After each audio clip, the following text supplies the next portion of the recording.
श्री चंदन पुष्प विदराजे सुगंध सर्गे माला वाला जी ने छाजे। श्री पिया जी ना पूजन नित कीजिए। श्री राज श्यामा जी ना पूजन नित कीजिए। श्री सुंदर साथ जी ना पूजन नित कीजिए।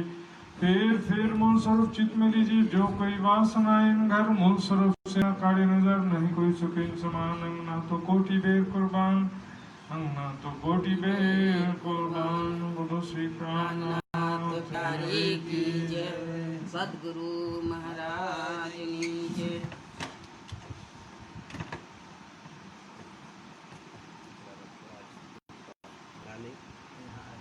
बोलो श्री प्राणनाथ प्यारे की जय।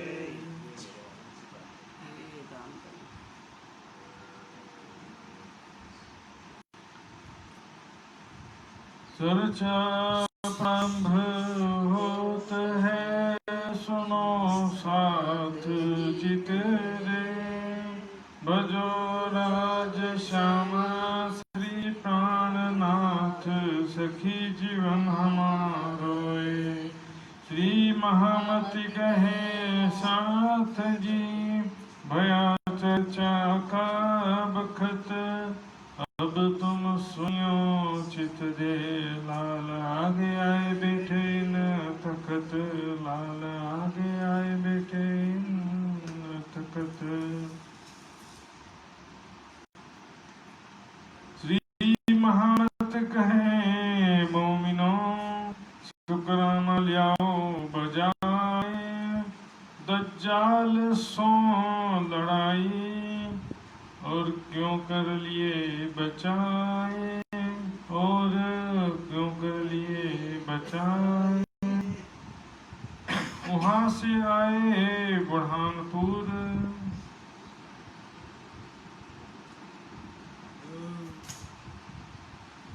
वहां से आए बुरहानपुर के परब्रह्म अक्षरती धाम के धनी लालदास जी के तन के माध्यम से 5वें दिन की लीला की हकीकत इस वितक ग्रंथ के अंदर बयान कर रहे हैं। किस प्रकार औरंगाबाद में अच्छा खासा 4 मुसलमानों को समझा भी दिया था, लेकिन अचानक से राजा भाव सिंह का धामगमन हो गया और सारी स्थिति गड़बड़ हो गई। फतेहुल्लाह खां सत्ता पर कब्जा कर लिया उसने और वहां से सुंदर साथ को निकलना पड़ा। औरंगाबाद से बुरहानपुर होते हुए आकोट गए थे। तो बुरहानपुर में जब आए थे तो वहां से लालदास जी को और नूर मोहम्मद को दिल्ली फिर से भेजा कि जाओ एक बार और कोशिश करो, शेख इस्लाम और दूसरे काजी उनसे दोबारा मुलाकात करो, प्रयास करो, शायद वो समझ आए। भई लड़ाई सैयद सो फिर पहुंचाया पैगाम। फिर दोबारा पैगाम पहुंचाने के लिए जाते हैं। और फिर कैसे जो शरीयत के सिरे काजी शेख इस्लाम से ज्ञान की लड़ाई होती है। लड़ाई तो हुई लेकिन ज्ञान की वार्ता होती है। हाल पैगाम लेके गया हो तो शरीयत वहां पर शरीयत क्यों कह रहे हैं कि शरीयत का सबसे बड़ा काजी है शेख इस्लाम। तो वहां पर जाते हैं, कहते हैं हमको हादी भेजा तुम पर शेख इस्लाम, हम पर तुम पर तुम्हें संदेश देने के लिए, तुम्हें कुरान के रहस्य समझाने के लिए हादी सदगुरु श्री प्राणनाथ जी इमाम मेहदी सामद साहिबुज्जमा ने हमें फिर से भेजा है। आपको समझाने के लिए फिर से भेजा है। हमको जवाब दीजिए, जो भेजे तुम पर कलाम, हमको उसका जवाब दो। जो हमने आपसे प्रश्न किया है उसका जवाब दीजिए। यदि आप सही में ज्ञानी हैं, सही में इतने बड़े आलिम फाजिल हैं, काजी कहलाते हो आप, तो फिर हमारे प्रश्न का जवाब दो। तो कुरान और हदीसों से संबंधित प्रश्न हैं, उसी के तो आप विद्वान कहलाते हो ना, तो उसका प्रश्न स्पष्ट कीजिए। तो बिना इल्म दुनी के कुरान हदीसों के रहस्य कोई स्पष्ट कर सकता नहीं। 100 साल पढ़ लो कुरान, लेकिन इल्म दुनी के बिना, तारतम ज्ञान के बिना एक शब्द भी समझ में आने वाला नहीं। क्योंकि जो बातें लिखी है सारी अंधेरे में तीर लगाएंगे तो अनुमानित ज्ञान से कैसे समझेंगे। अर्श आजम की बातें सारी लिखी, खुदा ने 6 दिन में दुनिया को बनाया अपने अर्श में विराजमान हुआ। वो अर्श कहाँ है? नासुत मलकुत जबरूत से परे लाहूत है। वहाँ पर कैसे वो मोती कहा गया है, मोमिनों को, ब्रह्म आत्माओं को मोती कहे जो इनको मोल ना कहो होए, बाहरे डाली गिनती सूरत आदमी सोए। हदीसों के प्रश्न, तफसीर हुसैनी के प्रश्न, सारी बातें, कोई भी बात हो, बिना इल्म लदुन्नी के एक पीढ़ी दर पीढ़ी परंपरा चली आ रही है। ज्ञान का रहस्य किसी को स्पष्ट नहीं हुआ।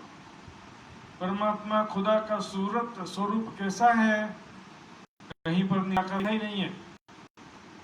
नूर लिखा है हदीसों में, किसी जगह की नूर को देखा, मोहम्मद साहब ने नूर को देखा ऐसा जरूर लिखा, लेकिन नूर की भी व्याख्या कोई नहीं समझ पाया कि नूर है क्या। नूर नाम रोशन का दुनी जानत ही होकर, दुनिया वाले क्या सोचते हैं, रोशनी को ही नूर कहा जाता है। तो लेकिन इसके चेहरे पर गजब का नूर है। नूर लोग प्रकाश को समझ लिए, जबकि नूर जो है उसमें बहुत सारी विशेषता होती है। उसमें स्वतः प्रकाशमान होना भी एक गुण है, चेतनता एक गुण है, सुगंधी एक गुण है, कोमलता एक गुण है, इश्क एक गुण है। तो वहां पर ऐसे बहुत सारे गुणों का समावेश, इसको नूर कहते हैं। नूर जो है खुदा का नाम नूर नहीं है, या नूर जो है वो खुदा है ऐसा भी नहीं। खुदा के स्वरूप की एक विशेषता है नूर। खुदा का नूर, खुदा का नूर देखा तो खुदा है तब तो उस नूर देखा ना भाई। तो सूरत जो है निराकार सिद्ध नहीं होता है।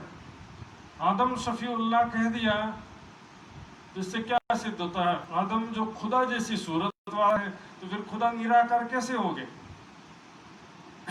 तब शेख इस्लाम का यह तुम्हें खुले कलाम, शेख इस्लाम कहता है कि भी जो प्रश्न भेजा जवाब भी आप लोग बेहतर जानते हो, और हम जो है अभी थोड़ा व्यस्त हैं, कुछ जरूरी काम से जा रहे हैं, तो आप लोग कल सुबह आना, तब हम विस्तार से बातचीत करेंगे।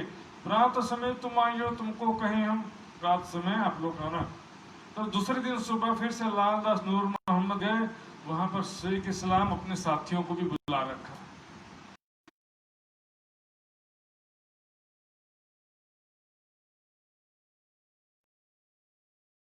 काजियों गए थे, तो जब अंदर साथ ने किताब लिखा है, ये तफसीर हुसैनी किताब है, और इसमें ऐसी बात स्पष्ट रूप से लिखी है, मोहम्मद की 3 सूरतें कुरान, मूल कुरान में नहीं है, तफसीर हुसैनी में।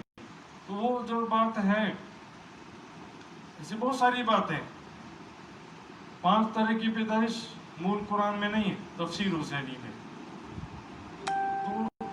तो वाला जो बात है कि वो ईसा मसीह है वो खुदा का बेटा नहीं है, खुदा की रूह है, ये भी तफसीर हुसैनी में लिखा है।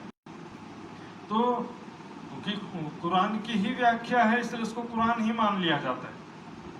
तो कहते हैं ये किताब तो गलत है, यदि किसी ने गलत लिखा है हम नहीं मानते। ये तो इसलिए क्या था, एक ही संप्रदाय, एक ही धर्म में बहुत सारे फिरके हैं। सुन्नी के अंदर भी कई फिरके, शिया के अंदर और फिर जाएंगे तो और कई फिरके मिलेंगे। तो कोई कहेगा कि हम इस हदीस को नहीं मानते, कोई बोलेगा हम इस व्याख्या को नहीं मानते हैं। तो उसमें क्या है कि गुरुवाद के गुरु, उनके इमाम के हिसाब से भी बहुत डिवाइडेशन है, बहुत सारे इमाम हो चुके। तो लाल दास जी कहते हैं अब आपको क्या बोले, आप कह रहे हो कि किताब ही गलत है, तो भी इस्लामिक किताब है और आप इस्लामिक ग्रंथ को ही गलत कह रहे हो। तो कहते नहीं, हम गलत नहीं कह रहे, लेकिन लिखने वाले ने गलती किया है, लिखने में चूक है उमियों की दस्तखत, ये लिखने में गलती कर दिया, लिखने में चूक है, इसमें उमी ने किसी अनभी के अज्ञानी व्यक्ति ने लिख दिया है। तब लाले जवाब दिया, दोष इनका कुछ भी ना है, इसमें लिखने में कोई दोष नहीं है, समझने में दोष है। इसका जाहिरी अर्थ लोगे तो आपको गलत लगेगा, लेकिन बातिनी अर्थ लेंगे तो आपको जरा भी गलत लगने वाला नहीं है। लई किताब जो हाथ में बैठा दिल पर दुश्मन, काजी शेखुल इस्लाम के दिल में शैतान घुस जाता है और लाल दास जी किताब छीन लेते। लालदास जी कहते हैं मेरा किताब वापस दो। किताब वापस लेते हैं तो फिर दोबारा छीन करके अपने खाली बाम के हाथ में दे देता है किताब। लालदास जी समझ गए अब ये छीना झपटी और गुस्सा में अपने नौकर को किताब दे दिया और सारी खड़े हो गए। हाँ बोलो क्या बोलते हो। लालदास समझ गया इन लोगों ने घड़े का मन बना लिया। इन लोग का मन क्या है, झगड़ा करने का है, बोलते हैं बार बार। फिर काजी ने कहे किताब रखे, हम किताब हम रखेंगे। तब लाले देखिए फिरी दृष्टि जो इनकी दृष्टि नियत बदल गई है, इन मारने का मन में लिया। ये बात से कान इन्होंने मारने का मन में लिया, लड़ाई झगड़ा करने का मन में ले लिया। तब काजी बार बार कहता है हाँ बोलो बोलो क्या बोल रहे थे। गुस्सा दिलाने के लिए, उत्तेजित करने के लिए बार बार छेड़खानी करता है। हाँ क्या बोल रहे थे आप, बोलो बोलो फिर से बोलो। हाँ बोलो क्या गलती हो गई, क्या गलत हम क्या गलत समझ रहे हैं, हमने समझा नहीं है ज्ञान, तुम ज्यादा ज्ञानी हो गए हो। सब बार बार उनको उत्तेजित करने लगे। जब लालदास समझ गया बोले यहाँ पर शांति है ना, ठीक है, तो कहता है हम तुमसे क्या कहें, कहावत तो हजरत तुम, आप तो हजरत कहलाते हो, हम तुमको क्या बोल सकते हैं। आप खुद ही समझदार है, हमको ज्यादा बोलने की जरूरत नहीं है, जो कहना था हमने कह दिया। तब बोला शेख इस्लाम उन राह पाई ना है। तब शेखुल इस्लाम कहता है तुम्हारे हादी ने ही सत्य मार्ग नहीं पाया है। जब हमारे बारे में जो बोला हमारे हादी के बारे में इतनी हिम्मत कैसे हुई। लालदास जी को बहुत गुस्सा चढ़ जाता है। तब लाल गुस्से भैया न चाहिए काढ़ोजुबा, इस तरह के वचन आपको नहीं कहना चाहिए। किसी भी एक हादी सदगुरु पीर फकीर के बारे में ऐसे शब्द आपको नहीं कहना चाहिए। अब हम कबहू तुमको न दे पेगम, अब कभी भी हम तुमको संदेश नहीं देंगे, आगे से कभी नहीं आऊंगा तुम्हारे पास ज्ञान का संदेश देने। हम कोई पैसे के तुम्हारे पास में, तुमको सत्य की पहचान कराने के लिए आते हैं। कोई ज्ञान सुनाने के लिए आता है तो ज्ञान सुनना चाहिए, सम्मान करना चाहिए उसका। तुम जो झगड़ा करते हो तो हम अभी आगे से तुम्हारे पास कभी नहीं आएंगे। यहाँ से चल के आए घर मुफ्ती अब्दुल रहमान, यहाँ से चल के एक मुफ्ती अब्दुल रहमान करके मुस्लिम भाई थे, उनके पास आते हैं और कहते हैं अब हम तुमको कहते जो हमें आवे कुछ दोष, तुम फिर से एक बार इसलिए कर रहे हैं कि हमारे का दोष नहीं, हमको ठीक से किसी ने बताया नहीं, हमको किसी ने बताया नहीं, ऐसा अब ना कहना। हम तुम कहोगे हमको ना कहिया पीछे होशी बड़ो अफसोस, बाद में तुम बोलोगे कि हमको तो बताया नहीं किसी ने, हम क्या करते। तो इसलिए मेन चीज यही है, देखिए सारी दुनिया में ज्ञान का संदेश पहुंचा देना, ताकि कल कोई ये ना कह सके कि हमको किसी ने बताया नहीं। लेकिन यदि हम ऐसा सोचे कि हमारी बातें सुनकर, हमारे ज्ञान की बातें सुनकर, जो है प्राणनाथ जी की वाणी सुनकर के ही सारे ईमान ले आएंगे, तो ये ऐसा संभव नहीं है। फिलहाल लास्ट में होगा ऐसा जब सबको जागृत बुद्धि मिलेगी, अभी ऐसा संभव नहीं है। लेकिन अभी संदेश पहुंचाना जरूरी। हम तुम एक वतन के तिस्वास्ते उमेठते हैं कान, हम तुम एक ही वतन के, एक ही अर्शे आजम से आए हैं दुनिया का खेल देखने, रूहें फरिश्ते। तो हम इसलिए तुम्हारा कान पकड़ के भी हम तुमको समझा रहे हैं। कान पकड़ना एक मुहावरा होता है, कोई सीधे से नहीं समझता बच्चा, तो उसको क्या करता है, कान पकड़ के समझाना पड़ता है। हम देखा रसूल खुदाए का, तुम लिया तीन पर ईमान। अब ध्यान से देखिए क्या करें, हमने रसूल, खुदा का रसूल देखा है, यहाँ पर एक मानव तन में फिर से प्रकट हुए वो इमाम मेदीनी का है यहाँ पर, क्योंकि मोहम्मद साहब की महिमा ज्यादा है। मोहम्मद साहब, कई लोग कहेंगे कि भाई वो अक्षर की आत्म आई थी मोहम्मद साहब के प्राणनाथ जी के तन में, 5 शक्ति में एक अक्षर आत्म भी है, तो वो मतलब कि वही इसीलिए कह देते कि मोहम्मद साहब दोबारा है। यहाँ क्या करें, देखिए अल्लाह का रसूल, सिर्फ अक्षर की आत्म अल्लाह का रसूल, मोहम्मद का सिर्फ अक्षर की आत्म को कह दिया जाता है। राज जी की जो सावेश की शक्ति ना हो तो मोहम्मद कहा ही नहीं जा सकता, पहली बात। और दूसरा अक्षर की आत्म थी नहीं थी, ये विवेचना बहुत बार हो चुका है। कोई भी स्पष्ट प्रमाण नहीं है कि अक्षर की आत्म थी। कल चौपाई आई थी, दिन चौथे महीने रसूले धरा कदम। तीसरे दिन से चौथे दिन में देवचंद जी के तन में रसूल साहब आए। तो क्या आया बताओ? देवचंद जी के तन में न अक्षर की आत्म, और जोश की बात करता, आवेश नहीं था बोलते हैं, वो भी मन का अनुमानित बात। यहाँ पर क्या, यदि आवेश नहीं था तो फिर देवचंद जी के तन में आवेश कहां से आया? दिन चौथे महीने रसूले धरा कदम।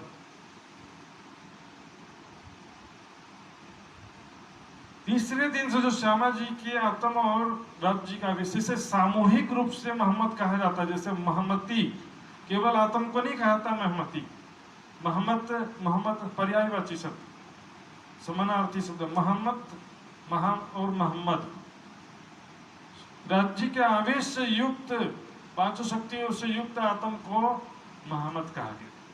उसी प्रकार वहां पर मोहम्मद तन को भी कहते हैं, आत्म को भी कहते हैं। उसी तरह से मोहम्मद मुस्तफा के तन को भी कहा गया उस समय जब तक थी शक्ति, और मुख्य रूप से इसकी राज्य के आवेश से युक्त श्यामा जी को आत्म को कहा। नवरंगवाणी में स्पष्ट रूप से कहा, नवरंगवाणी में क्या कहा? वासना सूरत बसरी जो मोहम्मद की कही, सो वासना श्यामा जी की खरी। एकदम क्लियर कह दिया। वाणी में जाएंगे उसका बात बहुत हो चुका है। तो यहाँ पर कहे अल्लाह का रसूल देखा मैंने, क्योंकि यहाँ पर मोहम्मद साहब ही शिफायत करेंगे ऐसा लिखा है, इमाम मेहदी शिफायत करेंगे ऐसा नहीं लिखा है। और अंदर जहां तक राज्य की बात है, वो कहने की बात थी कि मैं आया हूं, अव्वल आखिर आएगा खुदा है। तो खुदा वहां पर भी ब्रजराज में राज्य नहीं है, तो ब्रजराज खिल के आए बराबर श्याम, तो वहां क्या राज्य नहीं है? सिर्फ अक्षर की आत्म होने से राज्य कह दिया, जबकि अक्षर की आत्म की भी कोई बात ही नहीं, वहां कोई प्रमाण नहीं उसका स्पष्ट रूप से।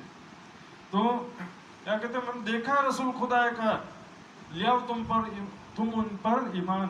मुसलमान के लिए जो मोहम्मद के प्रति श्रद्धा रखते हैं, उन्हें कृष्ण से क्या मतलब? हिंदू होगा तो कहेंगे कि जो कृष्ण वो दोबारा यहाँ पर आए हैं, मतलब कृष्ण के अंदर जो शक्ति थी वो दोबारा आई है। ब्रिज वालों पीयूष वचन अपन को कहत है जे, रास मीने खिलाई जिन्हें प्रकट लीला करी है तीने। और लेकिन जो अरब ये मोहम्मद साहब से श्रद्धा रखने वाले जो मुस्लिम भाई है, उनको क्या भाई, जो मोहम्मद साहब के अंदर जो शक्ति आई थी, जो आत्मा आई थी, वो दोबारा यहाँ पर आई, देवचंद जी के तन में भी और यहाँ पर भी।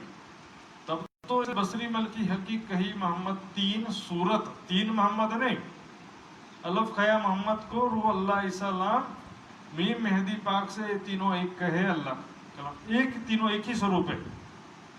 कहने के लिए तीनों का रसूल, रू अल्लाह और इमाम कह दिया। देखिए रू अल्लाह श्यामा जी हकीकी सूरत के अंदर भी है, मलकी के अंदर भी है, बसरी के अंदर भी है। आवेश की शक्ति वो भी तीनों के अंदर। उर्दू में जोश कहा, फारसी में, उर्दू में, हिंदी में आवेश कहा। और यदि अलग अलग है तो बता, जोश का हिंदी क्या अर्थ होगा और आवेश का उर्दू में क्या होगा, वो भी बता दो। तमाम शब्द को एक ही पर्यायवाची शब्द। यदि वो दोनों अलग है तो फिर ज्ञान और इल्म भी अलग है, प्रेम और इश्क भी अलग है, निस्बत और संबंध भी अलग है। जितने भी शब्द लेंगे सब अलग हो जाएगा। फरिश्ते और ईश्वरी सृष्टि भी अलग अलग है, रूह और आत्म भी अलग अलग है। सबको अलग अलग बनाकर बताओ तब फिर जाने। तब जवाब मुफ्ती दिया, रसूल आवे बखत कयामत। मुफ्ती जो था उसने क्या जवाब दिया कि रसूल साहब तो कयामत के दिन आने की बात लिखी है, अभी थोड़ी आएंगे, वो तो कयामत के दिन आएंगे और सबकी शिफायत करेंगे, अभी कैसे आ सकते हैं? और सो तो जो दूर है, तुम आज ले आई क्या आई, तो वो तो बहुत दूर है, समय है, अभी से कैसे बोलते हो तुम? मुसलमान के जाहिरी निशानियां देखते हैं, इसलिए उनको क्या लगता है क़यामत का समय बहुत दूर है। लेकिन वास्तविकता ये क़यामत का समय, ये भी लिखा है कुरान में कि वो समय अत्यंत नजदीक है, दूर नहीं है। धरती पे एक व्यक्ति को भी अंदाजा नहीं होगा कि अचानक से क़यामत आ जाएगी। तो जब वृक्ष डरते हैं कि आज ही क़यामत ना हो, धरती डरती कि आज ही क़यामत ना हो, और हवाएं डरती हैं कि कहीं आज ही क़यामत ना हो, तो तुम निश्चिंत होकर के बहुत दिन बाकी है कैसे बोल सकते हो? कोई कह ही नहीं सकता। जाहिरी निशानियां देखेंगे तो कभी होने वाला ही नहीं। पूरब की बजाय पश्चिम से कभी सूरज उगने वाला नहीं है, और ऐसा दाबतुल अर्ज नाम का जीव कभी होने वाला नहीं, याजुज माजुज नाम का कोई नूह नबी के पोते कहीं से आने वाले नहीं। सवाल दिखाए कुरान को, ताको दिया जवाब, और जब कुरान से वो प्रसंग दिखाया कि क़यामत का समय नजदीक है, तो बोले ये तो आगे हो गए किस्से, पुराने जमाने के किस्से। जैसे कल बताया था ना, मैं 11 गांठ लगा दिया रस्सी में और तंत्र मंत्र करके डाल दिया कुएं में, पत्थर से दबा दिया। अब ये निशानियां है कि 11वीं सदी में क़यामत होगा। 11वीं सदी में 11 गांठे 11वीं सदी के लिए, 11 गांठे खोलते गए, मोहम्मद होश में आते गए। 11वीं सदी में मोहम्मद उठ खड़े हुए, तो ये ना 11वीं सदी में मोहम्मद साहब का आना है, यही तो निशानी है। 11वीं सदी में मोहम्मद साहब दोबारा खड़े हो जाएंगे। ये इस निशानी जो है 11 गांठों का संकेत है। उसी प्रकार हम और भी देखेंगे, क्या लिखा, कल के रोज की क़यामत। तुम बोले कि वो कल के रोज का वादा किया है, एक दिन का वादा, एक दिन का वादा है। फिर आगे दूसरी जगह क्या लिखा है, खुदा का एक दिन दुनिया के साल हजार साल के बराबर होते। फिर तीसरी जगह क्या कह दिया, कल की रात 1000 महीने से बेहतर। इस प्रकार 1000 साल और 1000 महीने 11वीं सदी की तरफ संकेत करते। दूसरी तरफ देखेंगे, याजूज माजूज की फौज की गिनती 4 लाख लिखी है। 4 लाख फौज, 4 लाख को 365 से गुना करेंगे तो लगभग 1090 साल होते। ये भी 11वीं सदी की तरफ संकेत। तो क़यामत बहुत दूर कैसे हो गया? बड़ी भूल तुम बीच में ले डाले किस्से कुरान के किस्से को पुराने जमाने में ही मात्र समझते हो। ये सारे किस्से आज के रसूल रसूल साहब आ चुके हैं, आज किस्से हैं ये। रसूल साहब दोबारा आ चुके हैं, सबकी शिफायत कर रहे हैं, लेकिन वो सिफारिश नहीं कर रहे। सिफारिश हमारा आदमी इनको बहिश्त में डाल दो, ये मुसलमान भाई लोग जो भी गलती किए गुनाह किए सबको माफ करके बहिश्त में डाल दो, ऐसी सिफारिश नहीं है। ऐसी शिफायत नहीं होने वाली। शिफायत के ब्रह्म ज्ञान देना ही शिफायत है। ब्रह्म ज्ञान जिसे मिलेगा वो दोजख से छुटकारा पाके जन्नत को पालेगा। करने हैं आप सबन को देवे हकीलम बेशक। जिसको भी अखंड करना है तो ब्रह्म आत्माएं भी मुक्ति देंगी, कहा या परमात्मा सबको मुक्ति देगा। वो कैसे देगा? ज्ञान के द्वारा ही देंगे। ब्रह्म सृष्टि भी ऐसा कि हमारा आदमी है हो जाए, ऐसा नहीं होने वाला। ब्रह्म सृष्टि भी करने हयात सबन को, हयात ने अखंड करने के लिए देवे हकीलम बेशक, सबको ब्रह्म ज्ञान देंगे। कोई शॉर्टकट तरीके से वो भी नहीं होगा। और लास्ट में सारी दुनिया को जो मुक्ति मिलेगी तो उसमें भी जागृत बुद्धि मिलेगी, तारतम्य ज्ञान मिलेगा, उसके बाद मुक्ति मिलेगी। तब ये खुशी आजीज पर मौला तो मेहरबान। दुनिया निराश विवश हो जाएगी, असहाय हो जाएगी, तब मौला तो मेहरबान लेसी सबों को भिस्त में देकर अपनो ईमान, अपना ईमान अपना ज्ञान दे करके सबको बहिष्त में लेंगे। आए लेकिन रसूल आए तो रसूल साहब आ चुके हैं पहले कब्र से। मैं उठूं मेरे भाइयों की खातिर, पर एलर्जी है जिनको तो क्या करेंगे, सिट्रजिन गोली खिलाना पड़ेगा। मोहम्मद शब्द से एलर्जी हो गया। नहीं, मोहम्मद साहब दोबारा नहीं आए हैं, वो तो अंदर कोने में 5वें नंबर कहीं कोने में बैठे हुए, वो कुछ नहीं कर रहे। उनको जो है हिंदुत्ववादी जो विचारधारा के लोग हैं वो जानबूझ करके गलत तरीका अपनाते हैं। मोहम्मद साहब जो ईसा मसीह, उसकी महिमा को डिग्रेड करना, जो ग्रंथों में लिखा है सेकंड कमिंग ऑफ क्राइस्ट बोलने से उनका क्या नुकसान? जो ग्रंथों में है, वाणी में प्रमाण है, ईसा अल्लाह औसी कहे किताब फिरंगान, इसको छिपाना है बात। जैसे शेख इस्लाम ने कहा ना, अभी छिपाइयो इस बात को, इस बात को छिपाओ। क्या बोले कि सेकंड कमिंग ऑफ क्राइस्ट नहीं है, सेकंड क्राइस्ट कमिंग है। क्राइस्ट विल कम अगेन को हटा करके सेकंड क्राइस्ट आया, पहला वाला क्राइस्ट तो ऐसे बेकार था। ऐसा जो है ये लोग अपनी हिंदुत्ववादी नीति के कारण वाणी को भी डिस्टॉर्ट कर देते। अंजिल कहे ईसा बुजुर्ग आए के करते बाइबल लिखे कि ईसा महान है आके सबको मुक्ति देंगे। यो उर्जे नाम जुदा धर रब आलम का आया आखिर अपनी अपनी में समझे सब जुदा ना रहे कोई। अब अपना अपना समझेंगे कि नहीं सब लोग? ईसाई क्या बुद्ध निष्कलंक समझेंगे ईसाई लोग? हमारे ईसा मसीह दोबारा आए। मोहम्मद के मानने वाले समझेंगे कि मोहम्मद साहब दोबारा आए हैं, या इमाम मेहदी आए, या अल्लाह आए। अपना अपना तो समझेंगे ना सब। हिंदू लोग समझेंगे कृष्ण दोबारा आए हैं, या जो बुद्ध निष्कलंक स्वरूप आए हैं। अपनी अपनी में समझे सब। शरत लिखी सो भाई फरदा रोज कयामत, जो लिखा था वादा समय आ गया है कल की रोज कयामत का समय। वाणी में स्पष्ट रूप से कह दिया, अव्वल से आखिर लग नूर बढ़ता नबी का। अव्वल इन्हें अरब, आखिर ने यहाँ पर जागने की ब्रह्मांड महामती जी तक। अव्वल बीच आखिर तक नूर बढ़ता गया, शक्ति बढ़ती गई, ज्ञान का प्रकाश बढ़ता गया, व्यक्ति बदलता गया नहीं है। इसी को क्या कहा? तीन अवस्था का, सुंदरता सुज्ञान की बढ़त जात अति घन, बाल किशोर और बुढ़ापन, तीन अवस्था गए। इसमें ज्ञान की सुंदरता बढ़ते गए, ज्ञान का विस्तार बढ़ता गया, अंदर नहीं बाहर लीला में। मोहम्मद साहब के ने भी 90,000 हरफ पूरा सुना था, ज्ञान की कमी नहीं थी।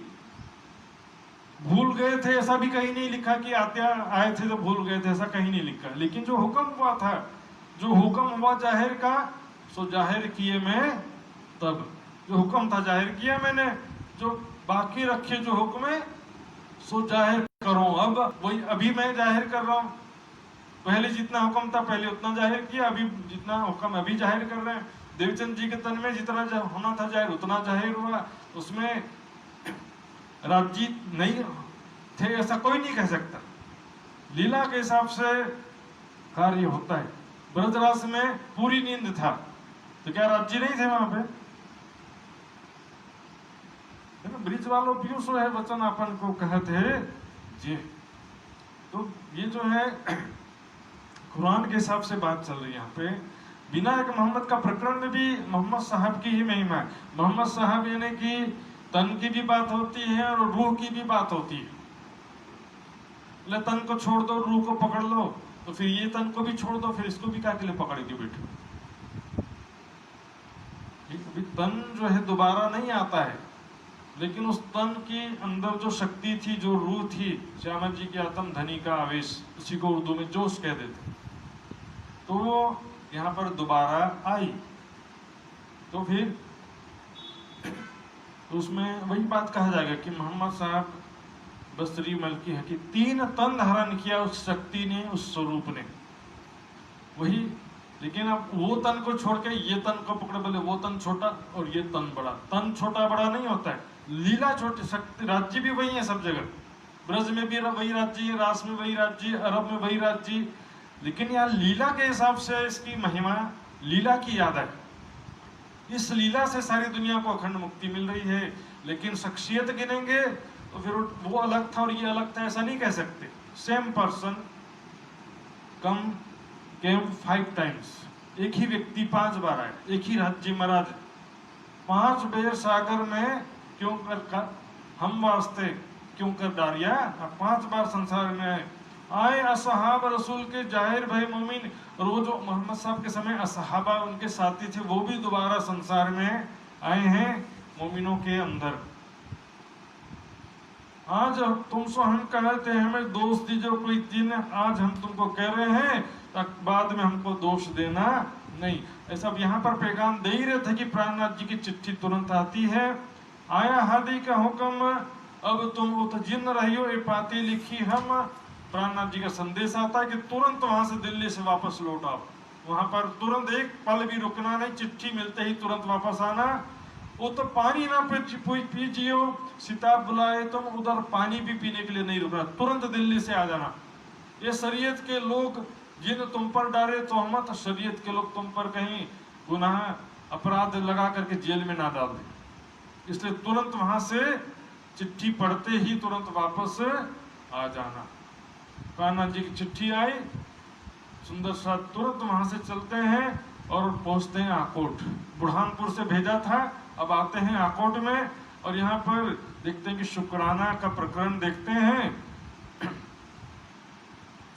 तब शुक्राना राज का बड़ा जो देखा ही, तो यहाँ पर शुक्राना जो प्रकरण भी सुनने को मिलता है और राज्य की कृपा से वहां पर से बुलाया भी दिल्ली से, ये भी राज्य की मेहर, तो बहुत प्रसन्न होते हैं।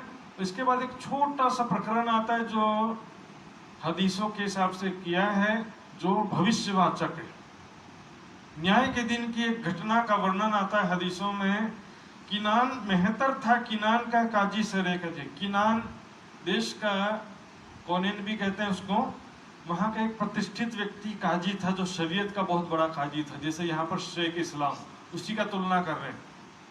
रसूल की दावत से मुनकर हुआ है, वहां पर वो जो था वो रसूल साहब की दावत से मुनकर हुआ था, रसूल साहब के पैगाम को ठुकरा दिया था उसने। और यहाँ पर ये शेख इस्लाम है, उसने पैगाम से ठुकरा दिया। अब जब न्याय के दिन सब इकट्ठा होंगे, लिखा है न्याय के दिन सारी पब्लिक इकट्ठा होगी, तो जब मिलावा मोमिनो रुजू हुई सब जहान, सब सारी दुनिया इकट्ठी हुई, तो एक एक करके सबका न्याय होता है। तो न्याय करते समय पूछते हैं कि तुमको ये ज्ञान पैगाम मिला था कि नहीं मिला था, तुम्हारे पास मोमिन पैगाम लेकर के आए थे कि नहीं आए थे।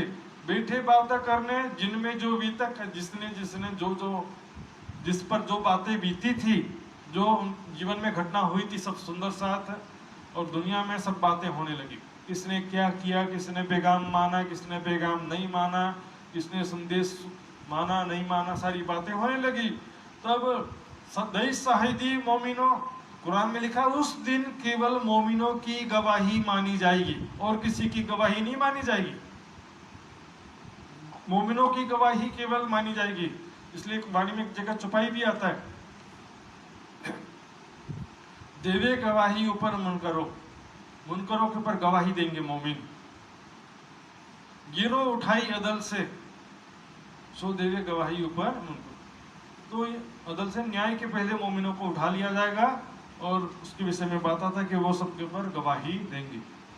कयामत के पहले सब मोमिनों को उठा लिया जाएगा। एक हदीसों में आता है, जब कयामत का समय नजदीक आएगा तो शाम देश से एक उम्दा हवा चलेगी।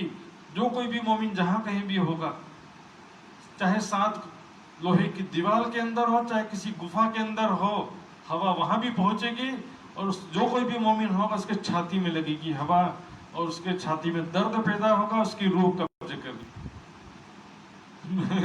मुस्लिम भाई से बात कर रहा था, बोले कि छाती में घाव हो जाएगा। अरे घाव नहीं होगा भाई, छाती में विरह दर्द पैदा हो जाएगा। विरह का दर्द, विरह में शरीर छूटेगा। हक हांसी कर रूहन पर देसी इश्क सुबन के प्रसंग में क्या हुआ कि मोमिन साक्षी देंगे कि हमने इस काजी को गूंज खिलवत जहूर गूंज खिलवत की बातें बताई थी, वहां की बातें, परमात्मा की पहचान, खुदा की पहचान कराई थी इस काजी को हमने। काजी की झूठ बोलेगा, तब काजी हुआ मुनकर मोसो नहीं मजकूर, मुझे किसी ने नहीं कहा। जैसे यहाँ पर करते हैं ना, मैं बेकसूर हूँ, मैं गलती नहीं किया है, ये झूठ बोल रहा है। यहाँ तो बेचारी न्यायालय वाले तो मजबूर बताने सच बोल रहा है कि झूठ बोल रहा है, उनको पता चलता नहीं है। लेकिन यहाँ पर सबों ने दई लानत शरे के शैतान, वहां पर केवल मोमिनों की गवाही मानी जाएगी और किसी की गवाही मानी नहीं जाएगी। सारी दुनिया उनको लानत देगी कि यही है शरे का शैतान, शरीयत का शैतान। इसी ने जो है दुनिया में जाहिर भाई इन मारी रासुबन, इसने जो है सत्य ज्ञान का रास्ता रोका, इसने सारी दुनिया का पथ भ्रष्ट किया, सत्य मार्ग में जाने से रोका इनको।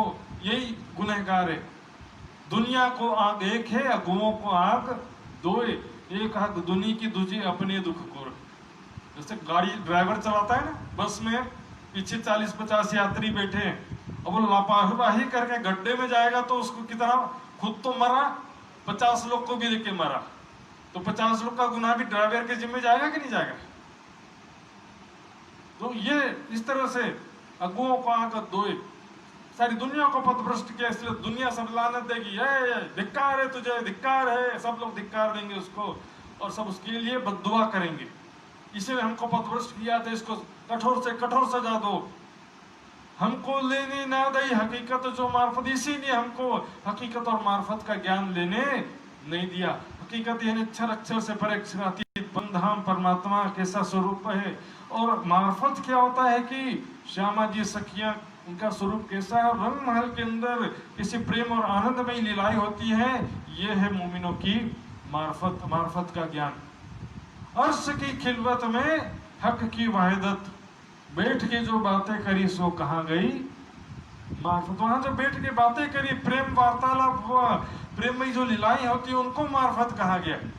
मार्फत यानी राज्य के सिवा कोई नहीं रहते, ऐसा कोई चुपाई नहीं, न कोई वाणी। और ये जो एक निराकारवादी जो धारणा है, उसके कारण एक चले अपने मन से बनाया गया सिद्धांत, राज्य के सिवा कोई नहीं रहता, ऐसा कोई वाणी में, कोई सिद्धांत वाणी की चुपाइयों में नहीं। वाणी में क्या कहा, एक रस होइए इश्क सो, ये चुपाई बोली जाती, एक रस होइए इश्क सो चले प्रेम रसपूर।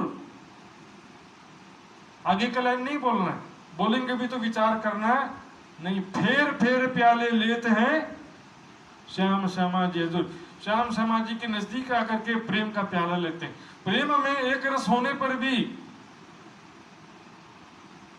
माशूक का स्वरूप हमारे अंदर बसा रहता है, निराकार नहीं हो जाता है।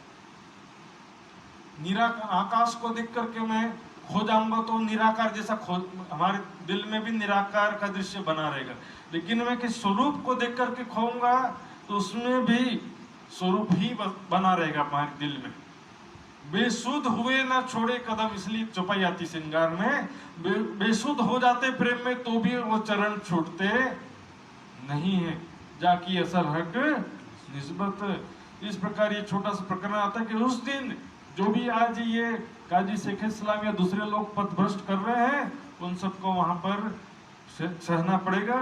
बुरहानपुर से आकोट आए तहां रहे महीने 4। बुरहानपुर से आकोट आए थे, वहां पर शुक्राना का प्रकरण उतरा था, तो वहां से फतेहुल्ला है ना, एक लिखी फतेहुल्ला पर, फतेहुल्ला खान पे जो दीवान औरंगाबाद में जिसने शासन पे कब्जा कर लिया था और मोमिनो सुंदर साथ को पकड़ने का आदेश दिया था, उसके लिए चिट्ठी लिखते हैं। क्या लिखते हैं, एक लिखी फतेहुल्ला पर रहे बीच औरंगाबाद, जिनको सवाल कुरान के लिख के भेजे, कुरान के प्रश्न लिख के भेजे, तुम इतने बड़े ही विद्वान हो, आलिम फाजिल हो, तो जरा मेरे प्रश्नों का जवाब दो। बिना सोचे समझे तुमने आवते थे इस्लाम में 3 मारी सबन की राह है, तुमने सारी दुनिया का रास्ता मार, सारी दुनिया सत्य मार्ग पे आ जाती, लेकिन तुम्हारे ऊपर गुनाह जाता है कि सबको सत्य मार्ग पर आने से रोका। राह सरातल मुस्तकीम, सत्य मार्ग पर, सीधा सत्य मार्ग सरल मार्ग है, उसको छोड़ करके तुम जो है सबको पथभ्रष्ट कर दिए। एक परमात्मा की जब तक पहचान ही नहीं है तो फिर सत्य मार्ग कैसे प्राप्त होगा। सीधा सत्य मार्ग का मतलब है एक खुदा की बंदगी करो, जो मेरा भी खावंद है तुम्हारा भी खावंद है। मोहम्मद साहब ने क्या कहा, एक खुदा की बंदगी करो, मेरी बंदगी मत करो। बंदगी खुदा की करो, बंदे की नहीं। दोस्ती हमसे करो, धंधे से नहीं। खुदा की बंदगी, डायरेक्ट सीधा रास्ता।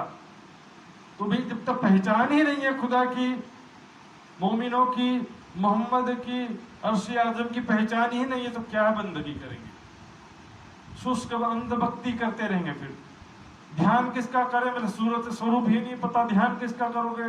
अल्लाह अल्लाह बोलने से बस क्या होता है, अल्लाह ताला का, अर्श आजम का तो पहचान ही नहीं है। आप थे इस्लाम में 3 मारी सब की राह, बिन समझे बातें करी, हुए दुश्मन खुदा। बिना सोचे समझे तुमने खुदा की दुश्मनी की, क्योंकि मोमिनों की दुश्मनी खुदा की दुश्मनी, और मोमिनों की बंदगी खुदा की बंदगी। ब्रह्म सृष्टि है, ब्रह्म समाना, ब्रह्म सृष्टि की भक्ति और ब्रह्म की भक्ति, ब्रह्म सृष्टि की सेवा, सेवा से मतलब है यहाँ ये तन के पूजा करना नहीं, बात नहीं कर रहा हूं। ब्रह्म सृष्टि की सेवा खुदा की भक्ति के बराबर होती। अब सवाल पठाए हैं, जिनको दीजो जवाब। अब मैंने तुमको सवाल भिजवाया है, यदि तुम इतने ही ज्ञानी हो तो उसका जवाब दो। हम आमद दीन में हमको करो मुसलमान, हम इतने सारे सब तुम्हारे मुसलमान बनने को तैयार है, तुम्हारे दीन इस्लाम में तैयार है, लेकिन हमारे प्रश्न का जवाब दो, तब हम आने को तैयार है। दीन मोहम्मद के दाखिल करो, होए तुम्हारे गुलाम सुने कहना, हमको दीने मोहम्मद साहब के दीन इस्लाम में हमको शामिल करो। तब तक खाना पीना तुमको हराम है, तब थोड़ी तुमको खाना पीना हराम। कुरान में लिखा है कि कोई ज्ञान सुनना चाहता, कोई जिज्ञासु आ जाए तो खाना छोड़ करके पहले उसे ज्ञान सुनाओ, खाना बाद में खाओ। बोले तब तक तुमको खाना पीना हराम है। जो लोग हमारी निशा भाई तोलो जिन करो कोई काम, तब तक कोई दूसरा काम मत करो। हम लाखों लोग हिंदुओं के हो तो दाखिल दीन इस्लाम, लाखों हिंदू लोग मुसलमान बनने को तैयार है, तो हमारे प्रश्न का जवाब दो पहले, इतने ही ज्ञानी हो तो। ज्ञान आता नहीं है लेकिन लड़ने के तैयार है। ये हिंदू मुस्लिम से क्या मतलब? मोहम्मद औरंगजेब ने क्या सपना देखा था, मैंने बताया था। बीच में कुरान रखी और हिंदू उसकी परिक्रमा लगा रहे हैं और मुसलमान दूर खड़े देख रहे। वास्तव में कुरान का जो एकेश्वरवाद का सिद्धांत है, उस पर वास्तव में हिंदू ज्यादा चल रहे। हिंदुओं में भी एकेश्वरवाद वाले वैसे तो कई संप्रदाय हैं, लेकिन यहाँ पर सुंदर साथ के प्रति संकेत है। एक परमात्मा को पहचान कर उसके प्रति प्रेम करना, उसका ध्यान करना ही वास्तविक बंदगी है। वो हिंदू में आए जो ब्रह्म सृष्टियां हैं, ब्रह्मात्माएं हैं, रूहें, जिन्हें कहा गया है कद्री की रात में रूहें फरिश्ते उतरते, वो रूह है, ब्रह्म आत्माएं हैं। उनके विषय में कहा कि वही कुरान के वास्तविक रहस्य को जानते हैं और वे ही कुरान के निर्देशों का सही मायने में पालन कर रहे हैं। जो रूहें दरगाह में ने कही मोहम्मद 12,000, जो मोहम्मद साहब ने कहा है कि 12,000 ब्रह्म आत्माएं हैं, संकेतों में कहा, सीधे नहीं कहा। मोती कहे जो इनको 12 डाले गिनती, सूरत आदमी सूरत, 12 डाले गिनती, 12,000 मोमिनों के लिए संकेत किया गया। अब क्या कहा, मोती कहा गया ना, है बात लिखा है, लेकिन क्या लिखते हैं, मोती के समान दिखने वाले किशोर लड़का बना दिया। अनुमान से क्या करते हैं ना, सारा कचरा कर, जाहिरी मायने लिए अंधेर, ताको लानत लिखी बेर।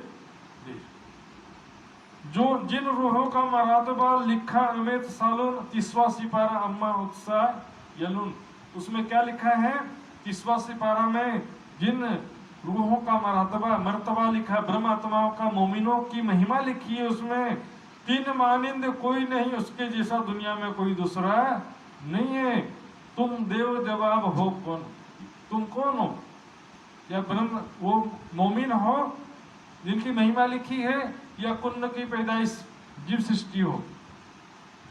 बीच नसारों के गिरोह में लाहौद का निशान, नसारे यानी ईसाइयों के ग्रंथ में लाहूत परम धाम का निशान है। देखिए चुपाई, लोग बोलेंगे बाइबल में क्या लिखा है, बाइबल तो क्या कि हिंदू ग्रंथों से कॉपी करके लिख दिया, ऐसा भी कई लोग बोलेंगे। ये आर्य सामाजिक विचारधारा निजानंद संप्रदाय में जबरदस्ती घुसाई जा रही है। तो वाणी में फिर तो बात ही नहीं होना चाहिए था। अंजिल वाणी पुरानी प्रमोदपुरी अवसरमतरी जो फ्रॉड ग्रंथ है, तो बात ही क्यों कर रहे? ये बातें जो हैं आर्य सामाजिक है टोटली। किसी को बुरा लगे तो लगे, लेकिन जानबूझ करके ईसा मसीह की, मोहम्मद की जो उनको छोटा बनाने की बातें की जाती हैं, वो निजानंद संप्रदाय के पूर्णतः विपरीत है और आर्य सामाजिक विचार है। क्या कह रहे हैं, नसारों के गिरोह में लाहूत का निशान, बाइबल में न्यू टेस्टामेंट प्रकाशित वाक्य में हम देखेंगे 21वां उनका जो चैप्टर है और दूसरे वर्सेस से स्टार्ट होता है। फिर मैंने पवित्र नगर यरूशलेम को, पवित्र नगर नए यरूशलेम को, ये यरूशलेम नहीं जो भी इजराइल में, नए यरूशलेम को मैंने परमेश्वर के पास से उतरते देखा और वो दुल्हन के समान सुंदर दिख रही थी। दुल्हन के समान सजी हुई, ऐसा जैसा बोलते हैं ना, अत्यंत सुंदर नगरी थी वो यरूशलेम, नया यरूशलेम लिखा, संकेतों में लिखा है ना। फिर क्या लिखा है उसमें कि उसकी ज्योति बहुत ही बहुमूल्य पत्थर बिल्लोर के समान जगमगा रही थी और नगर ऐसे चौके सोने का था चोखे सोने का, प्योर गोल्ड का, जो स्वच्छ कांच के समान था और उसकी नींव बहुमूल्य पत्थरों से सवरी हुई थी। बाइबल में ये उस नगर की नींव हर प्रकार के बहुमूल्य पत्थरों से सवरी हुई थी।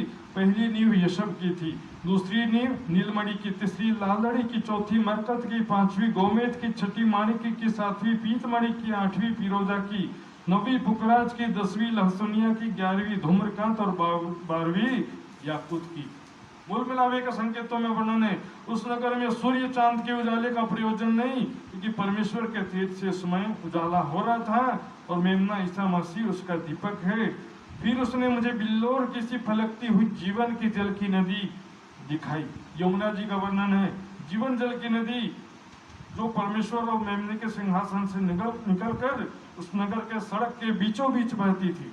यमुना जी ठीक बीच में बहती ना, अक्षरधाम और रंगमहल के बीच में, और वो परब्रह्म के ईसा मसीह श्यामा जी के सिंहासन से बीच निकलकर, कहने का मतलब उनके हृदय से जो प्रेम का रस है वो निकलकर यमुना जी के रूप में बह रहा है। ये जीवन के जल की नदी, इसका पानी जो पिएगा वो कभी प्यासा नहीं रहेगा। फिर आगे क्या लिखा है, उस नगर में कोई प्रवेश नहीं कर सकता है, न कोई झूठ गढ़ने वाला, न छल कपट करने वाला, सिवाय उसके जिसका नाम मेमने ने ईसा मसीह श्यामा जी के किताब में लिखा है, जिनका नाम वही प्रवेश कर सकता है। यानी श्यामा जी ना अंग हो सुंदर सात, जो वो ही वहां पर प्रवेश कर सकते हैं।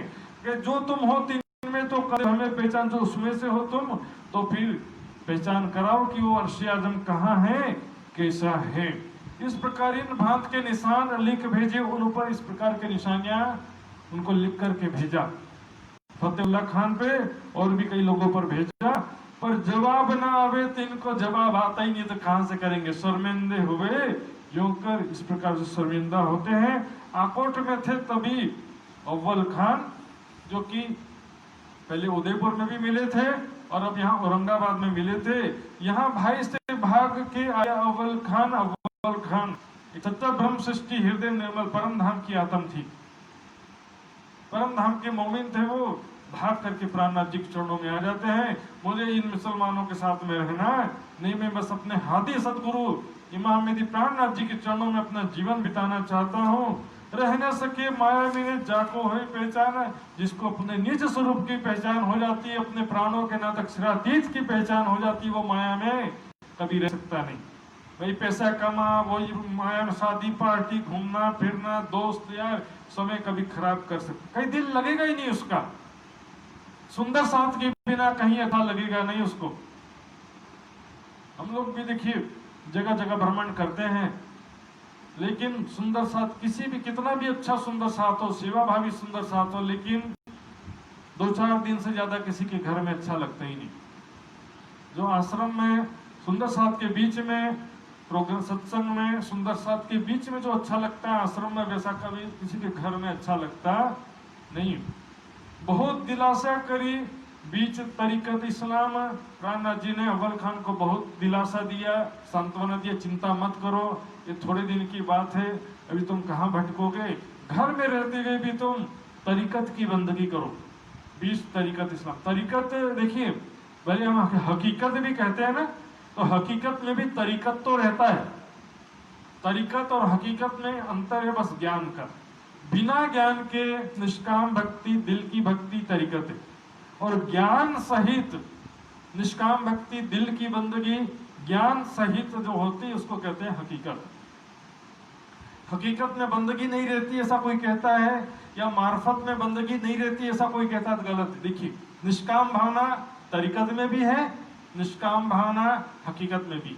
ज्ञान प्राप्त हुआ तो और ज्यादा निष्काम होना पड़ता है, बिना किसी सांसारिक कामना के सच्चे दिल से भक्ति करना है, और संयमित जीवन, खाने को पेट माफक, गृहस्थ आश्रम में रहते हुए परमात्मा को प्राप्त करना है तो त्याग और संयम पूर्वक रहना पड़ेगा।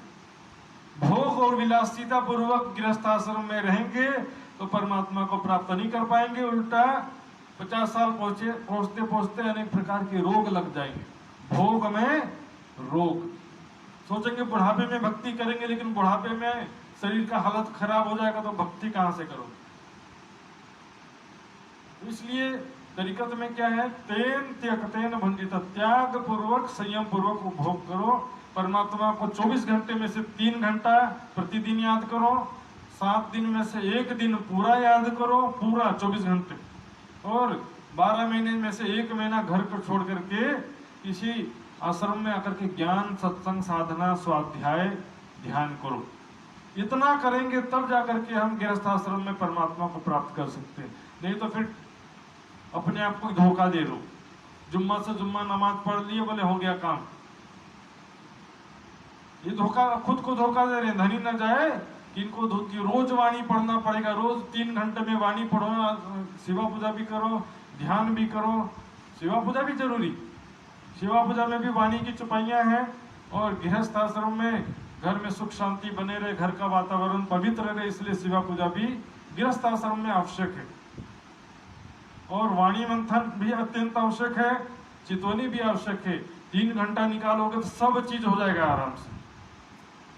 सप्ताह में 1 दिन व्रत उपवास, अल्प और सात्विक भोजन अल्प मात्रा में करके दिन भर राज्य को याद करो, दिन भर वाणी पढ़ो, कभी ध्यान करो, कभी सेवा करो, है ना, कभी सत्संग करो, जो भी करो, 1 दिन ज्यादा से ज्यादा समय, और साल में 1 महीना।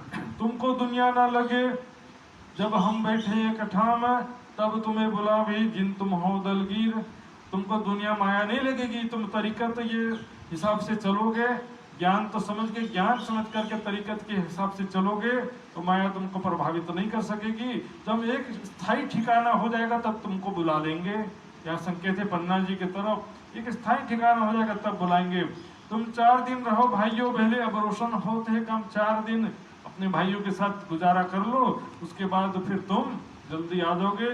तुम बैठे अरस अजीम में, निज वतन जो धाम, चिंता मत करो तुम परम धाम की आत्म हो। परम धाम में, मूल मिलावे में तुम्हारा मूल तन है, और इसलिए किसी प्रकार का चिंता की बात नहीं है, बस धाम धनी को याद करते रहो। इस प्रकार आकोट में एक घटना हुई अव्वलखंड की।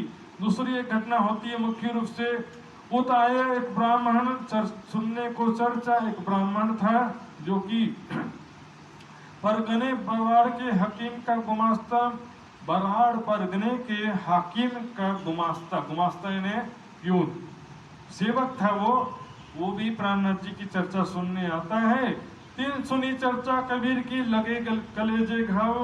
कबीर की चर्चा सुनते हैं और छाती में ऐसा चोट लगता है कि सुरता उसकी अक्षरधाम पहुंच जाती। जैसे देखिए, हद चले सो मानवी, बेहद चले सो साध, हद बेहद दोनों तजे ताको आघात। हद यानी 14 लोक के अंदर है वो साधारण मनुष्य, बेहद मंडल में जो जिसकी सुरता पहुंचेगी वो साधु है। हद बेहद दोनों तजे ताको मतो आगाध, उसका ज्ञान सर्वश्रेष्ठ है। जो हद बेहद से भी परे, अक्षरधाम और परम धाम दोनों हद बेहद से परे हैं। खुलिया द्वार हकीकत का, ऐसा लगे दाव, ज्ञान दृष्टि खुल जाती है। भूलिया शरीर को, नजर पहुंची बकाना, अपने शरीर की शुद्ध भूल जाता है और उसकी सुरता वहां बेहद मंडल अक्षरधाम में पहुंच जाती है, बेहद मंडल से भी परे। और शान कछु ना रही, हुआ सब तुम ही से, मुख से बस एक ही शब्द निकलता है और कुछ भी याद रहता नहीं है। तुम ही तुम, बस तुम ही तुम करने वाले, सृष्टि को तुमने बनाया है। यहाँ पर देखिए, राज्य नाम, बात तो राज्य की ही है, लेकिन सत्तावाचक भाव लेने से अक्षरधाम कहा गया है, वही राज्य बना। बात राज्य नहीं बनाया, सृष्टि को, सारी सृष्टि चला रहा कौन है? राज्य अक्षरातीत ही सृष्टि को चला रहे हैं, लेकिन सत्तावाचक दृष्टि है। कैसे देखिए, एक ही राजा सिंहासन पे बैठा है, मंत्री, सेनापति, प्रजा भी देख रहे हैं और रानी भी उसको देख रही है। तो रानी की दृष्टि अलग है। रानी की दृष्टि, ब्रह्मात्माओं की दृष्टि क्या है? प्रीतम अक्षरातीत। लेकिन मंत्री सेनापति की दृष्टि क्या है? हमारा राजा। दोनों शख्सियत तो एक ही है, इसलिए इसकी दृष्टि अक्षरधाम तक लटकी, ऐसा कहा गया। घरों जाए पीछे फिरे, जो ताना कोरी के, जैसे जो खादी बुनने का जो वो मशीन होता है ना, बस खट खट, इधर जाएगा खट, फिर इधर आके टकराएगा खट। कपड़ा बुनने का जो मशीन होता है ना, खादी भी बुनो या कपड़ा बुनो, तो उसमें इस तरह का मशीन होता है, एक कोने से दूसरे कोने खट खट आगे जाता है। उस तरह से क्या है, घर जाता है, फिर प्राणनाथ जी के पास आता है, फिर घर जाता है, फिर आता है। शरीर का ध्यान ही नहीं है उसको, आए जाए फिर नजर भाई बस एक ही नजर अक्षरधाम में अटक गई। जो बात कहे उनको तो कहे तुम ही तुम, कोई बात कहता तो क्या कहता है, बस तुम ही तुम। खाना खाए कि नहीं खाए, तू ही तुम ही तुम। क्या बात है भाई, कहाँ खो गए हो तुम ही तुम। और जो भी पूछो सवाल, जो भी पूछेंगे जवाब एक ही है, तुम ही तुम। और ना मुख से काढ़े तुम पे आए हम, और मुख से दूसरा कोई शब्द निकलता नहीं है। चित उनका लगा मूल अक्षर के ठोर, मूल अक्षर धाम में उनकी सुरता लग गई। सत्तावाचक परब्रह्म को सत्तावाचक स्वरूप में देखने से अक्षरधाम तक सुरता लग गई। अब एक बार सुबह सुबह प्राणनाथ जी और सुंदर साथ नदी किनारे दातुन वगैरह नित्य क्रिया कर रहे थे, तो क्या देखा, नदी के उस पार तुम ही तुम करके घूम रहा था, समेत कपड़े चला गया। प्राणनाथ जी को देखा तो बीच में नदी, ध्यान नहीं है उसको, कपड़े समेत नदी में चलता गया, तुम ही तुम। और बीच में ज्यादा गहरा पानी आ गया, सुदना शान शरीर की गिरी पाग उतर उनसे, पानी में डूब गया, पाग पहना था ना, वो पानी में तैरने लगी, शरीर अंदर डूबने लगा। सुंदर साथ ने देखा, दौड़ते दौड़ते आए और उसको निकाल करके बाहर लेकर के आए। रामनाथ जी ने पूछा ये क्या चक्कर, इसे कितने बस आते घूमते रहता, तुम ही तुम, खाना भी खाया कि नहीं खाया, इससे पूछो जरा। उससे पूछे तो बोलता तुम ही तुम। दूसरे लोगों ने बताया कि तो 3 दिन से इसने खाना खाया ही नहीं है। तब उसको बहुत समझाया लेकिन नहीं समझा, तो उसके भाई को बुलाए और पालकी में बैठा करके, डोली में बैठा, पालकी पुराने जमाने में एक पालकी होता था, और पशुओं की सवारी, घोड़े की सवारी, बैलगाड़ी, हाथी की सवारी इसी तरह से होता था। डोली में बैठा के पहुंचाया अपने ठोर, उसको उसके भाई के बुला करके घर वापस भिजवा दिए। इस तरह से यहाँ पर सुखदेव ब्राह्मण था, इसकी एक घटना होती है।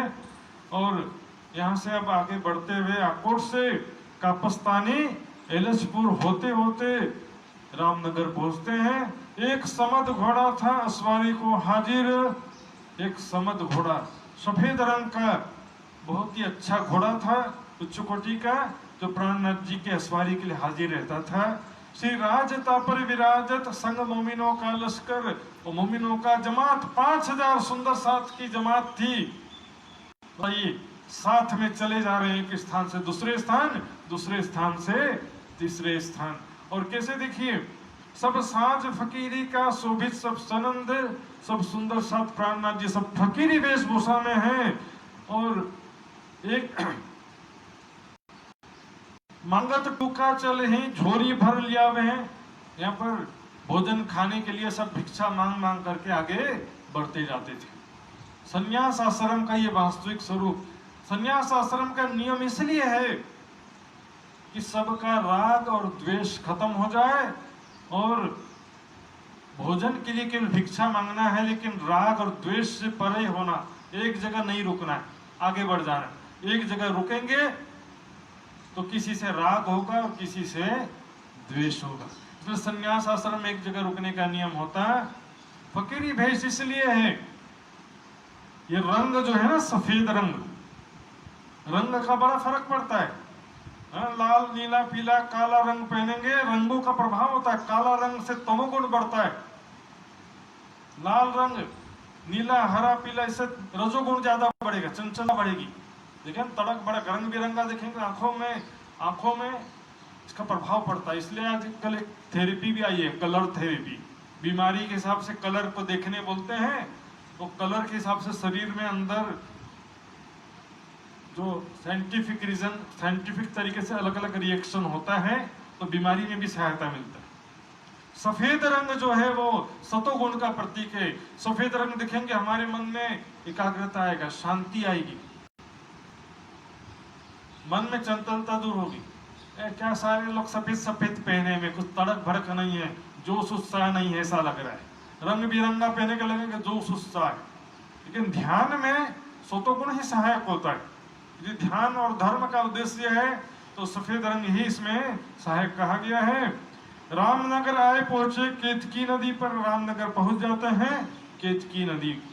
वहां पर नदी का किनारा इसलिए चुनते हैं कि वहां पर पानी की समस्या ना रहे।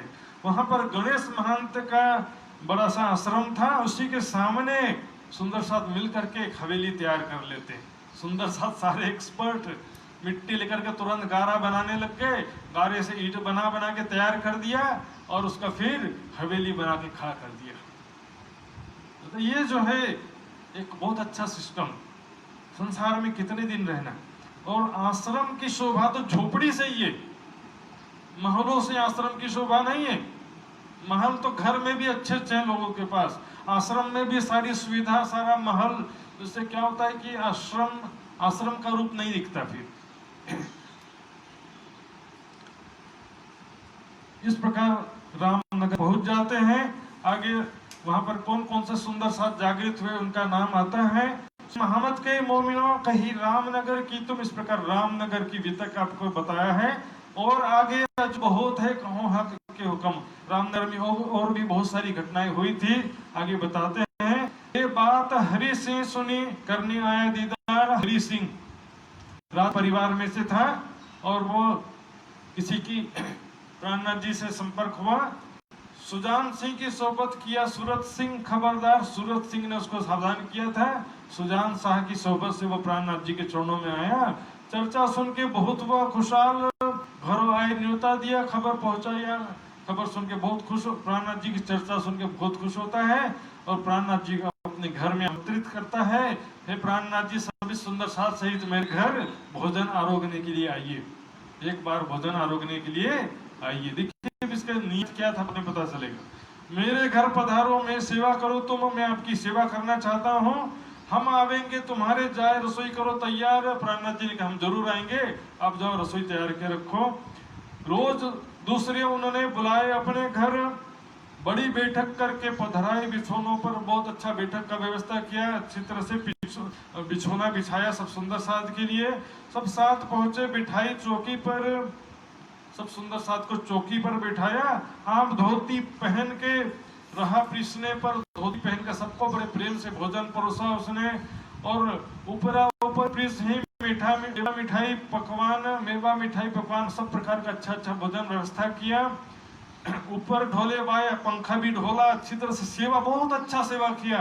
लास्ट में क्या हुआ, ले गए अटारी पर श्रीराम को एक कठोर, प्राणनाथ जी को एकांत स्थान पर ले गया। अब चलिए मैं आपसे बात कर रहा हूँ, बहुत अच्छे से, मैं तुम्हारा दास हूँ, मुझ पर करी मेहनत, आपने बड़ी कृपा किया, भोजन आरोगने के लिए आए। मैं उदास हुआ इनसे, मैं आए से मैं बहुत दुखी हो गया हूँ, मैं बहुत सारी समस्याएं परेशानी आ गई है, मेरा कृपया करके मेरा दुख दूर कर दो, मेरी इच्छा पूर्ण कर दो। सारी सेवा फेल, सारी सेवा किया, बंदगी किया, बदले में मांगा हमारी इच्छा पूरी कर दो। गीता में क्या लिखा है, अल्प बुद्धि वाले मनुष्य सांसारिक कामनाओं के लिए विभिन्न देवी देवताओं की पूजा करते हैं, यदि उनकी इच्छा पूर्ण हो जाए तो भी इच्छा तो नाशवान है। सुखी होने के लिए 100 इच्छा भी कम है, पूर्ण हो जाए तो 100 इच्छा पूर्ण हो गई, लग गया नौकरी, लग गया शादी भी हो गई, मकान भी हो गया, गाड़ी भी हो गया, सब हो गया। एक बीमारी हो गई, सब फेल। हाँ, बेटा नहीं हुआ, बाकी सारा फेल, बिना काम का निरर्थक हो गया। बेटा हुआ लेकिन बुद्धिमान नहीं हुआ तो भी सब निरर्थक। बहू अच्छी नहीं मिली तो निरर्थक, दुर्घटना हो गया तो निरर्थक। सुखी होने के लिए 100 सुख भी कम है, दुखी होने के लिए एक ही दुख काफी। रामनाथ जी ने कहा तथास्तु, क्योंकि सेवा किया है तो पुण्य तो मिलेगा। सकाम सेवा किया उसने, निष्काम भक्ति नहीं किया, सकाम भक्ति किया। तो सकाम सेवा किया तो उतना पुण्य मिलेगा जितना उसने किया, ज्यादा नहीं मिलेगा। एक इच्छा पूर्ण हो गई, एक दुख दूर हो गया, आगे क्या करोगे? रामनाथ जी से ऐसा मांगता कि मेरी आत्मा का कल्याण कर दो, जन्म जन्मांतर के दुख दूर हो जाते, जन्म मृत्यु का चक्र छूट जाता, 84 लाख योनियों का दुख छूट जाता। इसी प्रकार किशोरी कुंवर किशोरी सिंह ने कुंवर क्या कर, राज परिवार में किसी भी नाम के पुरुष होता तो उसके आगे कुंवर शब्द लगता है, और महिला होती है तो कुंवरी लगता है। तेज कुंवरी, दान कुंवरी, तो महिला के सामने कुंवरी लगता है। जैसे हम आजकल क्या कुमार और कुमारी शब्द प्रयोग करते हैं ना, उस तरह से। तो उनने अंदर अपने महल के कहते कि लाए ईमान, कुंवर किशोरी सिंह के महल में भी कई लोग ईमान लाते हैं, वो भी पठवा देता है और भोजन के लिए वो भी बुला करके लाता है। इस प्रकार एक दासी उनकी आवती फिर वह लियाए ईमान, कुंवर किशोरी सिंह ने भी अपने घर बहुत अच्छा भोजन कराया। उसके एक दासी थी, वह भी ईमान लाई। बताओ, दासी है कि राजा, उससे कोई फर्क नहीं पड़ता है। प्राणनाथ जी के चरणों में ईमान ले आया, प्राणनाथ जी के शरण में आ गया, तो वह राजा बन गया, सुंदर साथ बन गया, मतलब राजा बन गया समझो। नित आवे दीदार को कछुक सामान लाए, नित्य प्रति आती थी दर्शन के लिए, चर्चा सुनने के लिए, और कुछ न कुछ अपनी हैसियत के हिसाब से कुछ न कुछ भेंट, कुछ भोजन या कुछ प्रसाद, कुछ न कुछ जरूर लेकर के आती थी। इस प्रकार यहाँ पर रामनगर में घटना हो रही है। इन समय दज्जाल जोरा लगा करने, अब रामनगर में दज्जाल का भी बड़ा जोरा हुआ। याजुज माजुज उतरे, साथी लगे खींचने। यहाँ पर एक बड़ी दुखद घटना होती है, मिर्गी की बीमारी, महामारी आ जाती है। बहुत सारे लोग उसमें मारे जाते हैं, यहाँ तक कि कई सुंदर साथ भी, उनका भी धाम गमन हो जाता है।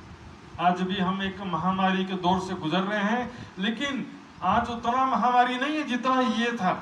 देखिएगा, सुनेगा कैसे कैसे सुंदर साथ चले गए, कि क्या बीती होगी उन सुंदर साथ पर विचार करिएगा जरा। कुछ नाम मैं सुनाने जा रहा हूं आपको। रामनगर में हुआ साथियों का चलना, तिनके सुनियो नाम, तिनके जिन सोपिया अपना, उनके नाम कह रहे हैं, उसको सुनो, जिन्होंने अपना तन मन धाम धनी के चरणों में समर्पित कर दिया था। सामल दास चलिया जाको चिंतामण नाम, ठट्टा नगर के चिंतामणि जी, उनका धाम गमन हो गया। यहाँ पर था ठिट्टे के साथ में पहुंचा अपने धाम। निर्मल दास चलिया था महाजनों में, निर्मल दास दिल्ली में आया था ना, लाल दास और निर्मल दास, जुम्मे के नमाज के दिन गए थे गुसल खाने प्रसंग में, आया सूरत वतन से सो पहुंचाया अपने ठोर, वो भी, उनका भी धाम गमन हो गया। श्याम बाई बेटी लाल बाई की गड़े में छोड़ा आकार, लालदास की बेटी श्याम बाई, लालबाई लालदास की पत्नी का नाम था, उनकी बेटी श्याम बाई। इस महामारी में बेचारी वो भी चपेट में आ गई, उसका भी धाम गमन हो गया। कितना जो है एक दुखद घटना वहां पर हुई। इन महात दज्जाल ने साथी लिए छिनाए, बहुत सारे नाम है सुंदर साथ जी, समय का अभाव से सबका नाम लिखा भी नहीं गया है, और जितना लिखा गया उसको भी बोलना संभव नहीं होता है। लेकिन एक को मजल पहुंचावे तो लो दूजा रहने न पावे, एक का अंतिम संस्कार करके आते हैं, उतनी देर में दूसरा तैयार, दूसरे का धाम गमन हो जाता था, दूसरे को भी अंतिम संस्कार करने की तैयारी करनी पड़ती थी। इतना ज्यादा जो है माया का जोर आया। कोई दिन ऐसा रहा फिर दबा हुक्म से, प्राणनाथ जी ने अपनी शक्ति से उसको दबाया फिर, क्योंकि प्रकृति का नियम भी थोड़ा देखना पड़ता है। लेकिन धाम धनी के चरणों में आकर के उनका शरीर छूटा, किसी को कोई गम नहीं हुआ, क्योंकि जो जागृत आत्मा होती है वो तो चाहती है कि मैं धाम धनी के चरणों में जल्दी से पहुंच जाऊं। इन समय सुल्तान का हुक्म हुआ पुरदल खान, इस समय औरंगजेब बादशाह, उसने अपने सिपह सराल पुरदल खान को हुक्म दिया, रहे रामनगर एक बैरागी, तिनकी तुम करियो पहचान। क्योंकि इधर से फतेहुल्ला खान और आगे जितने काजी थे, मंदसौर में इब्राहिम आदि, सब ने बादशाह औरंगजेब तक संदेश पहुंचाया था कि हिंदू बैरागी घूम रहा है जो स्वयं को इमाम मेहदी कहता है, आप कुछ कीजिए, नहीं तो ऐसा तो हमारे धर्म का अपमान करता रहेगा। सबने संदेश पहुंचाया था। तो उसने पुरदल खान को कहा कि रामनगर में एक बैरागी रहता है, उनकी तुम करियो पहचान, उनकी पहचान करो। एक कौन है, कहां से आए, तो कौन है बैरागी, कहां से आए हैं, इनका मतलब क्या है। सोचिए सुंदर साथी, यदि प्राणनाथ जी से मुलाकात हुआ होता तो ये पूछते कौन है, कहां से आए हैं, क्या मतलब है, पता करो। ये सुन हुक्म खिदर को भेजा पर मोमिन पुरदिल खान ने अपने अधीनस्थ दूसरे छोटे सेनापति शेख खिज्र को भेजा, रामनगर जाओ, पता करो कौन है, क्या उद्देश्य है उनका। भेजा, विचार करने की बात है।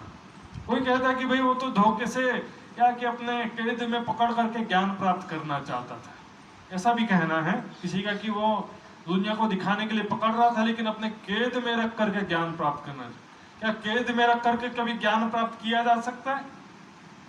यदि प्राणनाथ जी की पहचान हो तो ज्ञान प्राप्त करने के और भी तरीके हैं, लेकिन इसका प्रमाण मिलता है अंतिम पत्र में।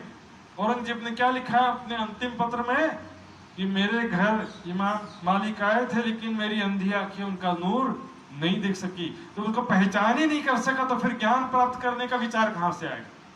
जब प्राणनाथ जी की पहचान ही नहीं हुई तो उसको मैं अपने पास बुलाकर ज्ञान प्राप्त करूं, ये विचार कहां से आएगा?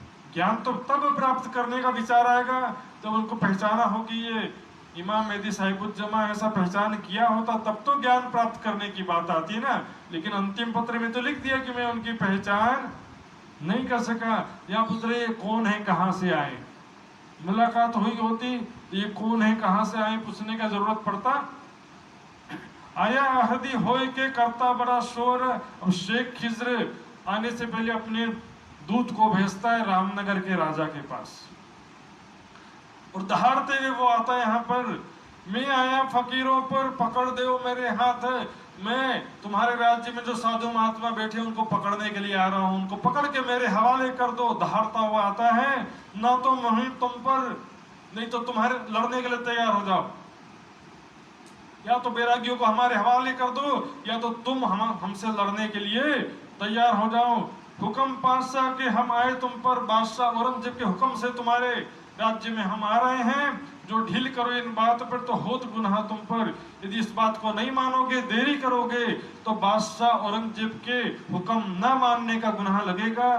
ये बात राजा सुन के भेज दिया कोतवाल। रामनगर के राजा ने ये संदेश सुना, अभी शेख खिज्र आया नहीं था, उसका दूत आया था, तो भेज दिया कोतवाल। कोतवाल को प्राणनाथ जी के पास भेजा और कहा कि 4 दिन तुम यहाँ से बैठे जाओ जगह, और 2-4 दिन के लिए, कुछ समय के लिए आप यहाँ रामनगर से दूर किसी सुरक्षित जगह में चले जाओ, बाद में सब ठीक होगा तो भले आ जाना। फिर कि तुम आयो बैठो अपने ठोर। अरे औरंगजेब से मैं संघर्ष नहीं कर सकता, वो बड़ा शख्सियत है, बड़ी सेना, उससे हम टकराव नहीं ले सकते हैं। एक लाठी आवे उनकी तो फेर ना सके हुक्म, उनका एक आदेश आता है तो उसको भी हम ठुकरा सकते नहीं है। हमारी इतनी कुव्वत नहीं है कि हम उनसे लड़ सकें, इसलिए आप कृपा करके सुरक्षित जगह में चले जाओ। तब श्री जी साहब ने झुक के दिया जवाब, हम न डरे बादशाह से आवे क्यों ना सिताब। हम औरंगजेब से नहीं डरते, आप चिंता मत करो, आवे क्यों न सिताब। हम तो चाहते हैं कि जल्दी से वो हमारे पास आए, या हम तो राह देखते क्यों एकर बुलावे, हम वो हमको बुलाए, हम उनको ज्ञान चर्चा सुनाए, हम तो चाहते हैं। यदि मुलाकात हुई होती, बातचीत हुआ रहता तो बोलते कि हम उनको सुनाना चाहते हैं, हम तो मिलना चाहते हैं, लेकिन वो उनके दरबारियों ने हमको मिलने नहीं दिया। हम ज्ञान सुनाना चाहते हैं, लेकिन दरबारियों ने ज्ञान भी सुनाने नहीं दिया। तब तो चाहते हैं कि नहीं? विचार कीजिए। वो बात जो लिखी है सारी वृतांत मुक्तावली के आधार पर लिखी है, और सारी बात मूल वितक से विपरीत है। उसमें पहला मुलाकात दिखा दिया जब लाल और निर्मल दास गए गुसलखानी प्रसंग में, वहां से पहला मीटिंग औरंगजेब से हो गया, ज्ञान भी समझा दिया। फिर 12 मोमिन गए तो दूसरी बार फिर से समझा दिया, और उसके बाद मेहमान खाने में रखने का आदेश दिया। बताओ, मेहमान खाने में आराम कर रहे हैं, उसके बाद शेख वाजिद कलंदर के तक्की में मुलाकात हुई, और उसके बाद सीधे उदयपुर चले गए। न छोटी पत्री, न बड़ी पत्री, न गुस्सा हुए, न कसाला, कुछ सब हिस्सा काट दिया। तो या तो वो बात सही है या तो ये बात सही है, आपके ऊपर है आप किसकी बात मानते हो। लालदास की वितक मानते हो या वृतांत मुक्तावली मानते हो। फिर वृतांत मुक्तावली की बात देखिए, ब्रिजभूषण सखी ने लिखा है, वो क्या कहते हैं कि मैं छत्रसाल का शिष्य हूं। किसका शिष्य हूं? छत्रसाल महाराज का शिष्य हूं, और मैंने वही बात लिखा जो छत्रसाल ने कहा है। देखिए, छत्रसाल जी ने जैसा बोला वैसा लिखा हूं, ऐसा बोलते हैं। और लास्ट में उसी वितक में छत्रसाल जी के चरित्र पर आक्षेप लगाया गया। ऐसे फ्रॉड वितक साहब से दूर रहना उचित है। हम तो राह देखते क्यों एकर बुलावे, हम हमको तो बुलाए, हम ये चाहते हैं बैठे रहो घर अपने, जिन उपराला करो तुम, आप हमारी मदद के लिए मत आना। रामनगर के राजा को कह दो कि वो हमारी मदद के लिए न आए, औरंगजेब से हमारे लिए लड़ने की जरूरत नहीं आपको, हम खुद ही लड़ लेंगे, खुद ही निपट लेंगे।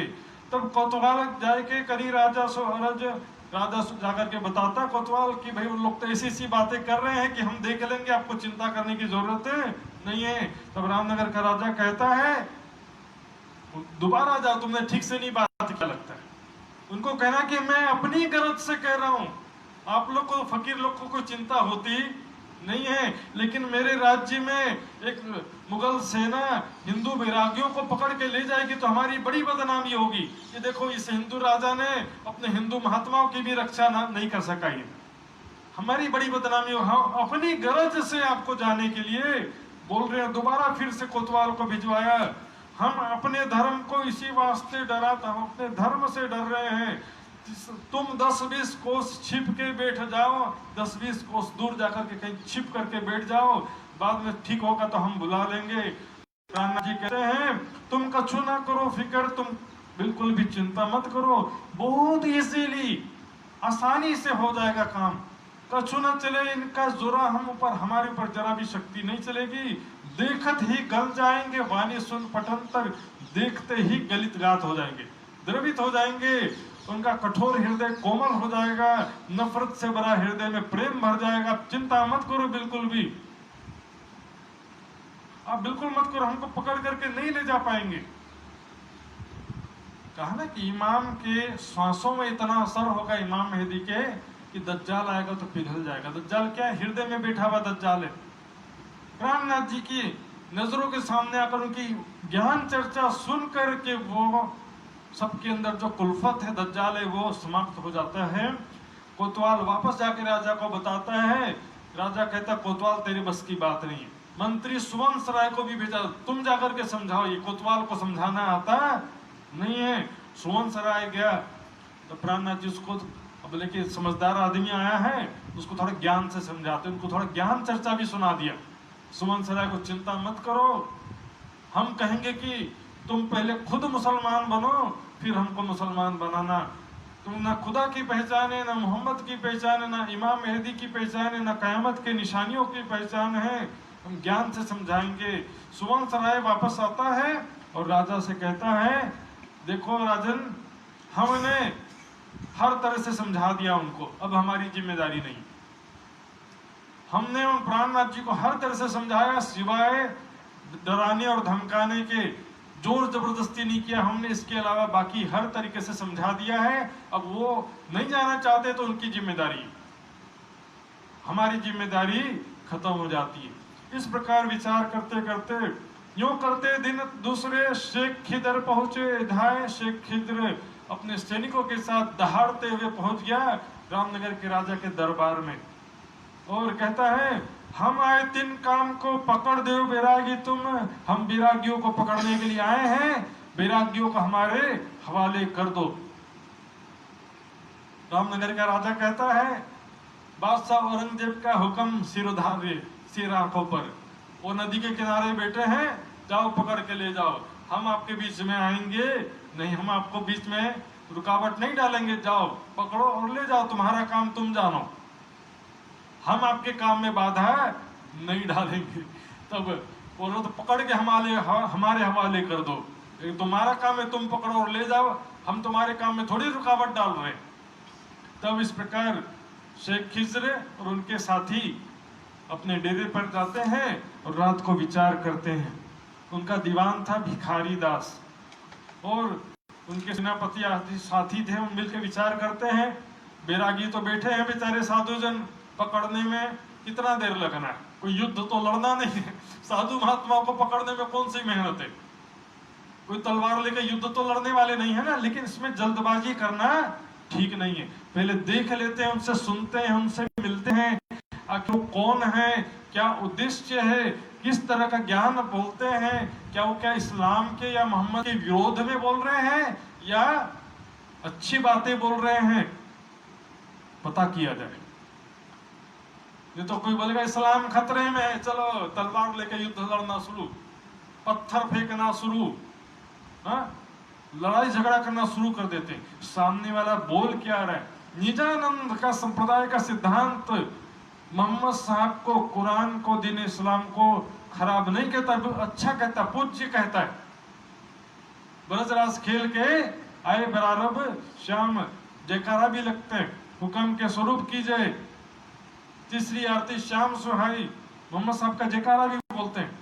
लेकिन कुछ दृष्टिकोण अलग है, बातें बातें, कयामत की निशानियां, खुदा का स्वरूप, दो चार बातों में रहस्य स्पष्ट किया है इल्म लदुन्नी के द्वारा, वो भी कुरान के विपरीत नहीं है, कुरान के प्रमाणों से स्पष्ट किया है, जो कि आज के गाजी मौलवियों के प्रचलित विचारधारा से थोड़ा डिफरेंट है, अलग हट करके है, लेकिन वो कुरान के विपरीत कोई भी कह सकता नहीं है।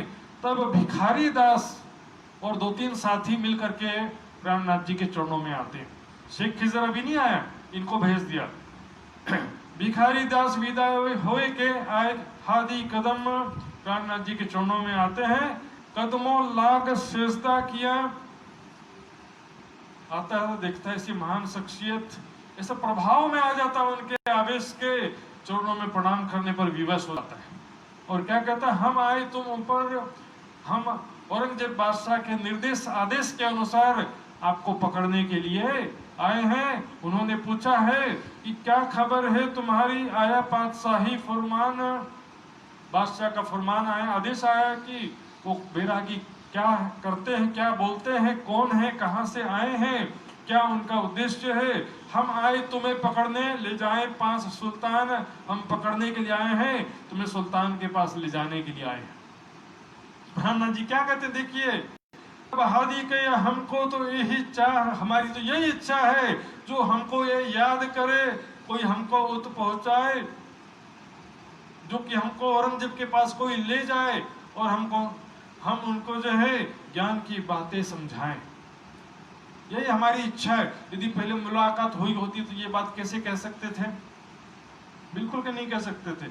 तुम ले हमारी खबर, वाकिफ हो हकीकत, और तुम हमारे बारे में जानना चाहते हो तो सामने बैठ जाओ, हमारी ज्ञान चर्चा सुनो, तब हमारी पहचान हो जाएगी। इस प्रकार उनको ज्ञान चर्चा सुनाते हैं, सब कही हकीकत उनको, बात मूल की सब शुरुआत से लेकर सारी बात बता देते हैं। किस प्रकार अर्श आजम में इसकरबत से लेकर किस प्रकार सृष्टि रचना का कारण बना, कुरान में लिखा है। सृष्टि रचना क्यों की गई, उसमें लिखा है नेक लोगों के लिए।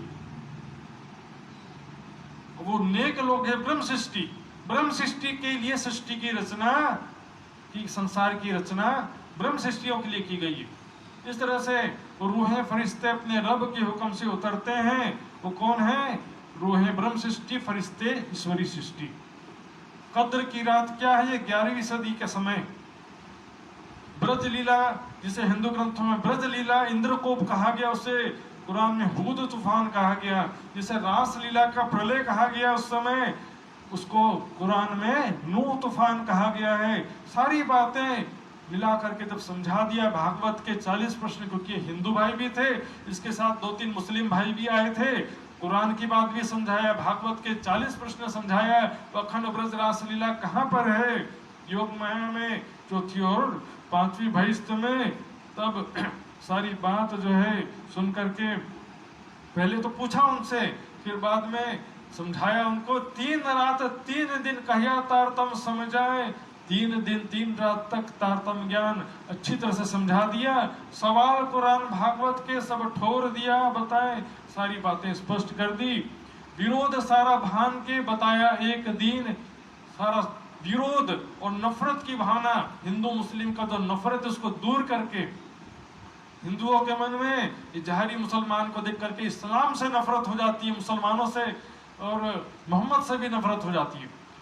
मुसलमान लोग हिंदू का परंपरा रीति रिवाज जो मूर्ति पूजा आदि देखते हैं, कर्म कांड देखते हैं, तो हिंदू से नफरत करते हैं।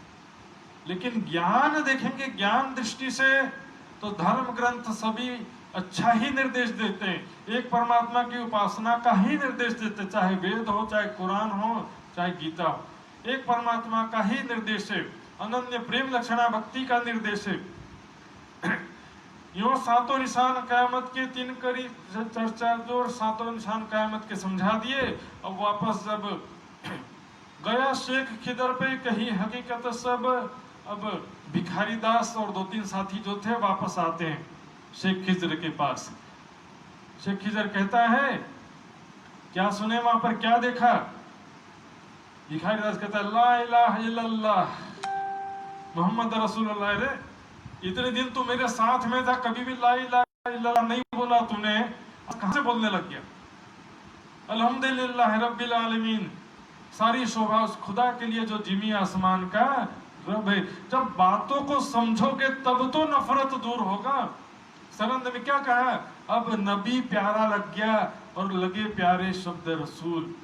कब?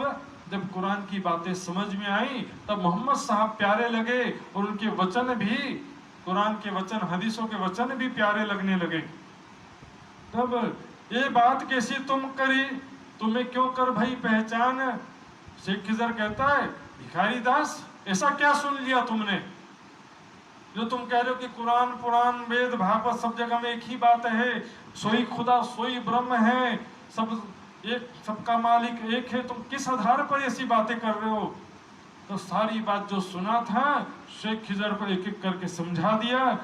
दावतुल अर्ज और दिखाया दज्जाल का शोर, दज्जाल आ चुका। काना दज्जाल क्या है? बातिनी दृष्टि से रहित मनुष्य, देह दृष्टि वाले मनुष्य। दज्जाल दावतुल अर्ज क्या है?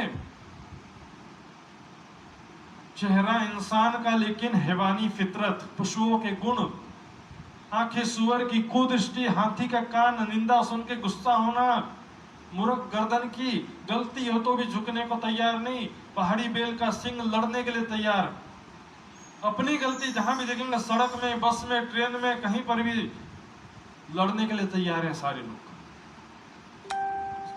छाती शेर की, पीठ गिदड़ का, सारी निशानियां समझा दिया। याजूज माजूज दिन रात रूपी दुनिया के काले, हजरत ईसा अल्लाह दोबारा आ चुके हैं।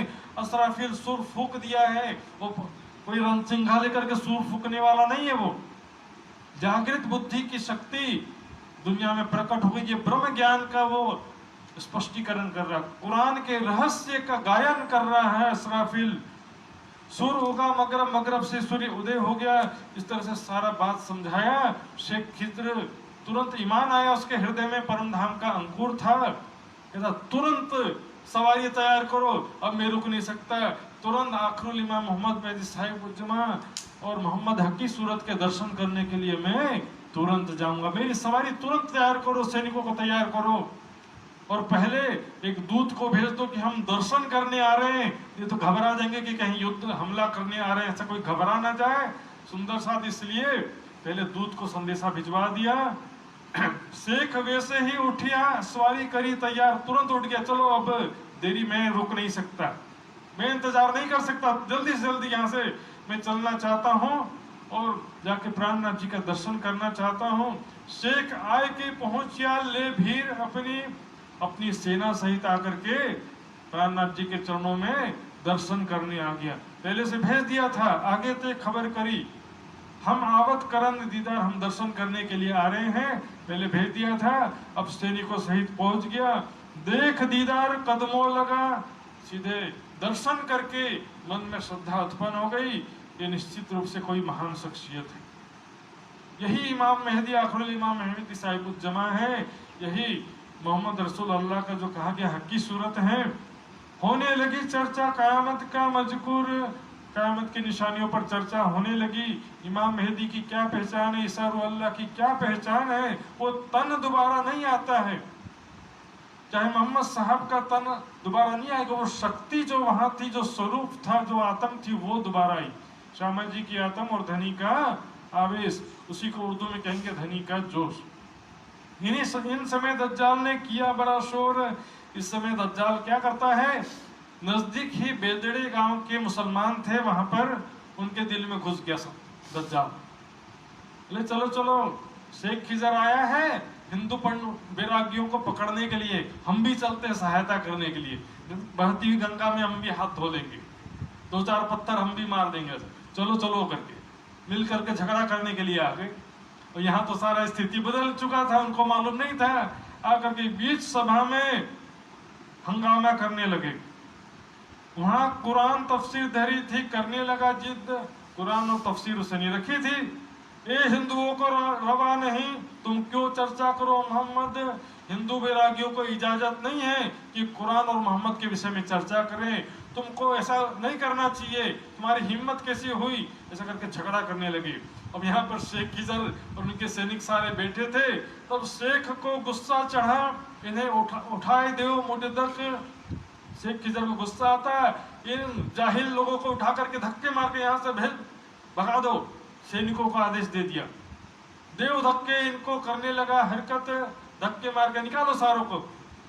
जाहिल, कुरान का ABCD कभी पढ़ा नहीं, अलिफ लाम मीम का एक शब्द का हर्फ का अर्थ मालूम नहीं है, झगड़ने के लिए तैयार है, बिना सोचे समझे, लड़त बिना पाए भेद। लड़ किसके लिए रे वो नहीं मालूम है।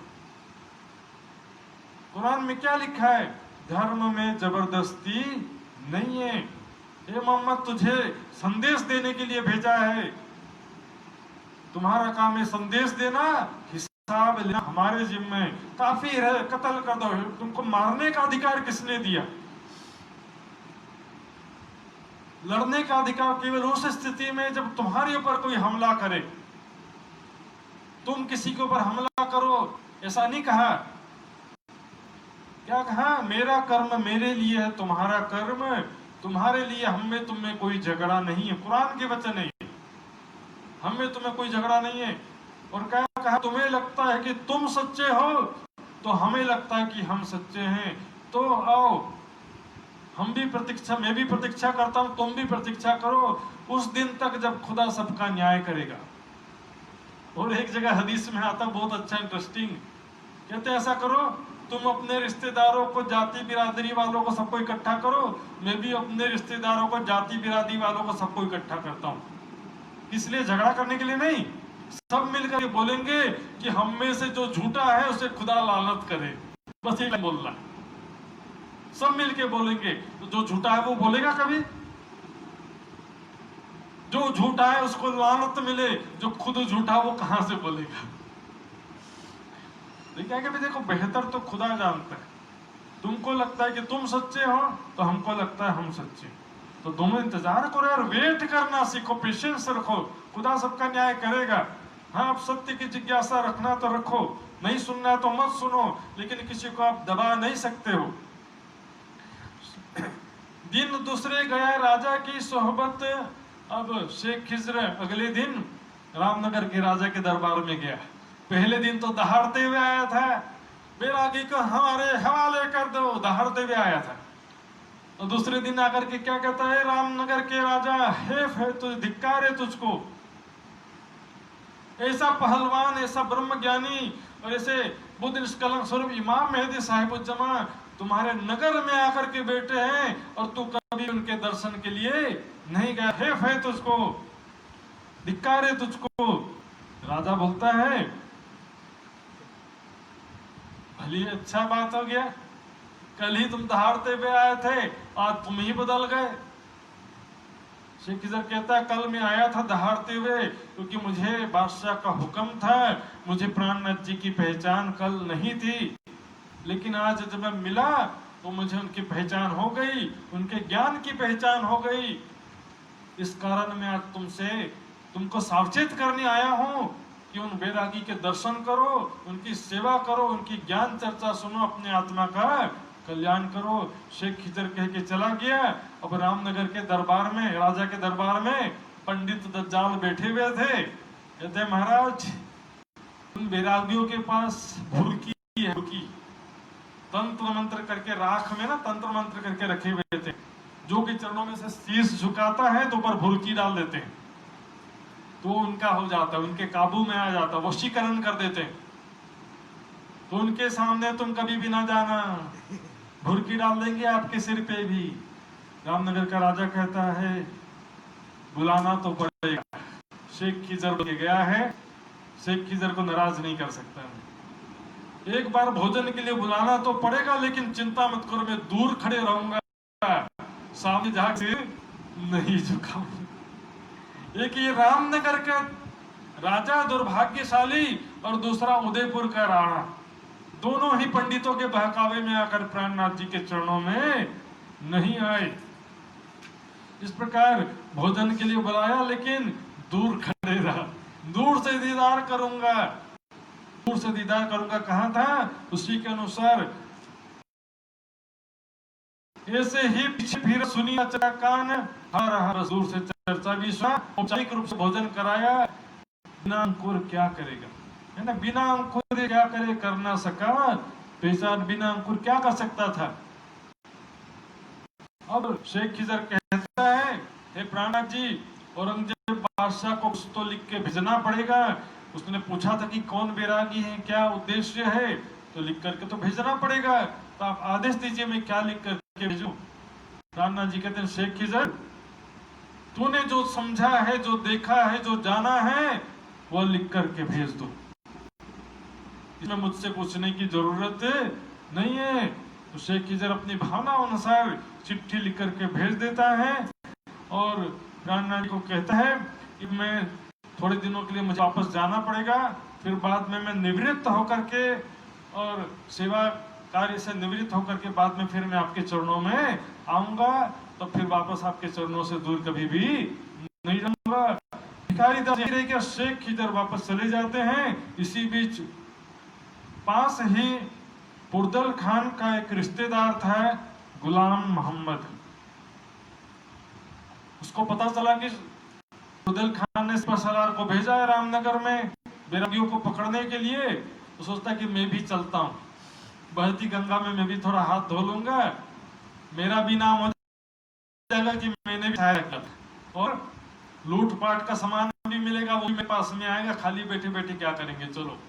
तो वो भी दहाड़ता हुआ आ गया, अपना दूत भेजा कि बैरागियों को हमारे हवाले करो, है ना। गुलाम मोहम्मद जो है फिर से अपने दूत को भेजा कि हम आ रहे हैं, हमारे हवाले कर दो, नहीं तो लड़ने के लिए तैयार हो जाओ।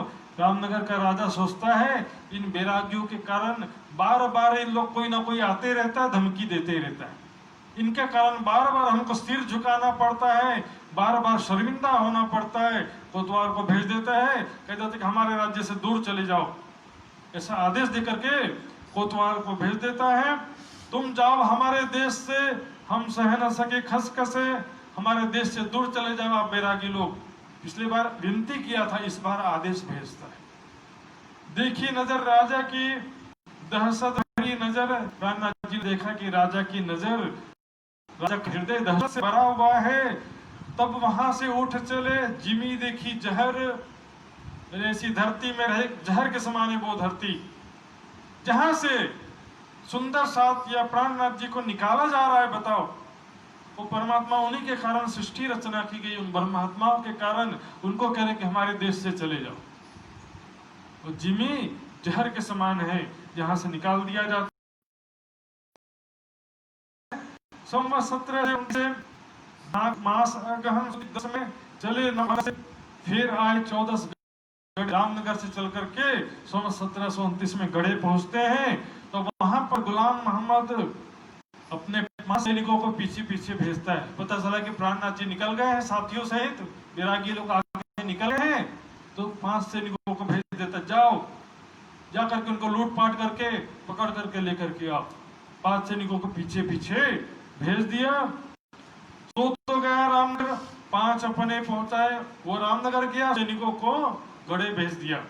तो वो 3 रोके बाग में, तब आए पहुंचे देवकरण, उन्होंने बाग में जहां सुंदर साथ रुके थे वहां पर आकर लड़ाई करने के लिए ललकारने लगे। सुंदर साथ कोई सीधे साधे तो है नहीं, सब सुंदर साथ ने मिलकर के 5 को पकड़ लिया, रस्सी से बांध कर, 5 पकड़ के रस्सी से बांध कर रखा प्राणनाथ जी के चरणों में ले गए। आगे आएगा प्रसंग। तो सीधे साधे वो अहिंसादी वैराग नहीं है, या तो मरेंगे या तो मारेंगे, इतना आसान नहीं है इनको पकड़ लेना। फिर उनको प्राणनाथ जी की चर्चा सुनाया, तब वो कहते हैं वहाँ ये तो वली खुदाए का, परमात्मा ने बड़ी कृपा किया खुदा ने, ये तो वही खुदा का वली है, खुदा का पैगंबर है। हमसे बेअदबी कछु, हमसे कुछ गलती हो जाती, बेअदबी हो जाती तो होता बुरा हमारा, हमारा कितना बुरा हो जाता, हमारा सब कुछ नष्ट हो जाता उनके श्राप से। खुदा का वली है, हम ठोर ना पावे सो हम दुनिया में रहने का ठिकाना नहीं मिलता, हमको नरक में भी जगह नहीं मिलता। चर्चा सुनने के बाद ऐसा कहते हैं। प्राणनाथ जी फिर सुंदर साथ उनको छोड़ देते हैं, जाओ अब दोबारा। बोलते कि धन्यवाद खुदा की मेहर, परमात्मा की कृपा हो गई, एक तो मरने से बचाया, ऊपर से ज्ञान चर्चा भी सुनने को मिला। फिर वहां से चल के गढ़े पहुंचे धाए। जब गढ़े पहुंचते हैं वहां पर, वहां भगवंत राय का बेटा हाकिम था, वहां पर भगवंत राय का बेटा था जो वहां का हाकिम था। उसने क्या सोचा, दिल में यो लिया मैं लूट लूं बैरागियों को लूट लूं, ऐसा मन में लिया। ऐसा कैसा धिक्कार है, हिंदुओं का समाज धिक्कार है। मुसलमान अपने मौलवियों की इज्जत करते हैं, ईसाई अपने पादरियों की कितनी इज्जत करते हैं, लेकिन हिंदू अपने संत महात्माओं बैरागी सन्यासियों की कोई इज्जत नहीं करते। ट्रेन में देख लो, बस में देख लो, रास्ते में देख लो, कोई इज्जत नहीं, उल्टा झगड़ा करना शुरू कर देते, संत महात्माओं को लूट ले सोचते हैं। धिक्कार है ऐसे लोगों पर। सारे हिंदू नहीं होते, लेकिन बहुत सारे हिंदू ऐसे हैं आज। तब यही हरामखोरी के लोगों आगे कहे सुकन, अपने लोगों के आगे कहा चलो चलो जिसको भी लूटना है चलना है चलो हमारे साथ। तब ये सुनी गंगाराम वाजपेयी एक बुजुर्ग व्यक्ति थे, वहां बैठे थे, वो 2 बार प्राणनाथ जी की चर्चा में आ भी चुके थे। उन्होंने कहा इतना आसान नहीं है, बैरागियों को लूटते होएगा बदनाम, हिंदू बैरागियों को लूटोगे तो पहला तो बदनामी होगी, और ऐसे नहीं जो कोई लूट ले, इतना आसान नहीं कि जाकर के लूट लो तुम, मरे मारेंगे तुम, या तो मरेंगे या तो मारेंगे, इतना आसानी से तुम लूट भी नहीं पाओगे। काहे को भूल के सुकन मुंह से काट दिखाओ तुम, काहे के लिए से गलत वचन मुंह से निकालते हो, लूटने का विचार कैसे किया आप लोगों ने। लगी लानत गढ़े को उस दिन हुआ खुआर, इसलिए गढ़े को लानत लग गया। गढ़ा कोटा आज भी ये दमोह के दक्षिण तरफ एक जगह है, गढ़ा कोटा बोलते हैं, वहां पर उसको लानत लग गई उस जगह को, वो हुआ खुआर, शर्मिंदगी से परिपूर्ण हो गया वो जगह। सो रोज का मतलब ठोरना अवे लगा रहे, इस प्रकार वहां पर ऐसी घटना होती है। गढ़े की मचल में आया रामनगर की एक बात कहना छूट गया था, वो यहाँ पर याद आती है। गढ़े नगर में एक महत्वपूर्ण बात हुई थी। ये तो रामनगर के राजा शेख खिजर का प्रसंग जो हुआ सो हुआ। सूरत सिंह ईमान लिया देख के दीदार, वहां पर सूरत सिंह नाम करके एक सज्जन प्राणनाथ जी का दर्शन और चर्चा सुन के विश्वास लाते हैं। सुनिया तारतम इन्होंने देखी हक सूरत, परमात्मा के स्वरूप की पहचान हो गई और तारतम ज्ञान भी इनको प्राप्त हो गया। तब इनके मन में विचार आया सूरत सिंह कि मैं ये बात किसको कहूँ, ये बात मैं किसको कहूँ, कौन लियावे प्रतीत इत, कौन मेरी बातों पर विश्वास करेगा। तो उसने दीवान देवकरण, रामनगर का जो दीवान था देवकरण, उसके पास जाते हैं, उसको बताते हैं गया दीवान देवकरण पे एक सुनी मैं बात, एक बात मैंने सुनी है आपको बताना चाहता हूँ, बहुत ही अच्छी बात है कि मैंने बुद्ध निष्कलंक स्वरूप परमात्मा का अवतार है दुनिया में प्रकट हुआ, मैंने देखा। एक वैरागी के भेष में वो परमात्मा बुद्ध निष्कलंक स्वरूप में प्रकट हो चुके हैं और सभी धर्म ग्रंथों के रहस्य स्पष्ट रूप से समझा रहे हैं। चलो मेरे साथ, मैं तुमको कराऊं दीदार, मैं तुमको दीदार कराऊंगा। केतकी पर रहते हैं, केतकी नदी के किनारे रामनगर में वे रहते हैं। रामनगर का प्रसंग बता रहे हैं। लिया दीवान देवकरण को, देख के लगे कदम, देवकरण को वो लेकर के आते हैं और देवकरण भी देखते साथ मन में भावना होती है, चरणों में शीश झुका देते हैं। थोड़ी चर्चा सुन के दिल की भागी शक, थोड़ी सी चर्चा सुन करके तुरंत विश्वास आ गया। 3 तरह के लोग कह गए, जीव सृष्टि, ईश्वरी सृष्टि और ब्रह्म सृष्टि। अरे ब्रह्म सृष्टि कह रहे बिन खुदी बिन गुमान साफ दिल ईमान। सरे दो सरे साहिद चाहिए ऐसे सिदक मुसलमान। मतलब 1-2 बस प्रमाण दे दो और तुरंत विश्वास आ जाता है कि हाँ वो प्राणनाथक सिरातीत हमारे खाबंद हैं आत्मा के और रश्य आजम मेरा खैर, तुरंत विश्वास आ जाता है। ईश्वरी सृष्टि को ग्रंथों का तमाम इधर ये लिखा, वो साक्षी, ये साक्षी, सब प्रमाण देंगे तो वो भी विश्वास ले आएगी। और जीव सृष्टि की निशानी क्या लिखा है? तीसरी सृष्टि जो जाहिरी सो करसी जहल जिदाल। गंवार बना करेगी, झगड़ा करेगी, ये तो कौन आ गए हमारे धर्म का निंदा करते हैं, शरीयत का निंदा करते हैं, कर्मकांड का निंदा करते हैं, देवी देवताओं की निंदा करते हैं, झगड़ने के लिए तैयार। ज्ञान समझना उनकी बुद्धि के बस की बात नहीं। थोड़ी चर्चा सुन के दिल की भागी शक, मैं महाराजा सो कहूं ओ ईमान जावे बेशक। प्राणनाथ जी को कहते हैं कि मेरे चाचा महाराजा छत्रसाल को ये बात बताना पड़ेगा, क्योंकि वो 12 साल से इंतजार कर रहे हैं। 12 साल पहले स्वप्न में एक दिव्य पुरुष ने उनको अपने छाप का सिक्का दिया था, बुद्ध निष्कलंक का सिक्का दिया था। सपने में दर्शन दिया था, लेकिन साक्षात हाथ में वो सिक्का प्राप्त हुआ था। सपने से जब उठे वो सिक्का मिला था। वो समय था जब छत्रसाल अपने थोड़े से सैनिकों के साथ, 25 सैनिक और 5 सवार के साथ में युद्ध की शुरुआत करना चाहते थे। उनको कोई भी सहयोगी सपोर्टर नहीं मिल रहा था। इतने बड़े मुगल सेना से, मुगल शासन से और अपने ही हिंदू देशद्रोही राजाओं से कैसे लड़ूंगा मैं। बहुत चिंतित हो रहे थे कि मेरे भाई जब मेरा साथ नहीं दे रहे हैं तो मैं कैसे संघर्ष करूंगा। तब प्राणनाथ जी ने उनको दर्शन देकर के हिम्मत दिलाया था और कहा था कि मैं पल पल तुम्हारे साथ में, और चिंता मत करो छत्रसाल, स्वतंत्रता संग्राम में आगे बढ़ जाओ। शुरुआत में ही प्राणनाथ जी ने दर्शन देकर अपना शक्ति प्रदान किया था। और आज समय था संवत 1739 का लास्ट समय था ये। इन 12 वर्षों में छत्रसाल जी बहुत सारे युद्ध लड़ चुके थे और प्राणनाथ जी की कृपा आशीर्वाद से एक में भी पराजय नहीं हुआ था। ये प्राणनाथ जी की विशेष कृपा थी।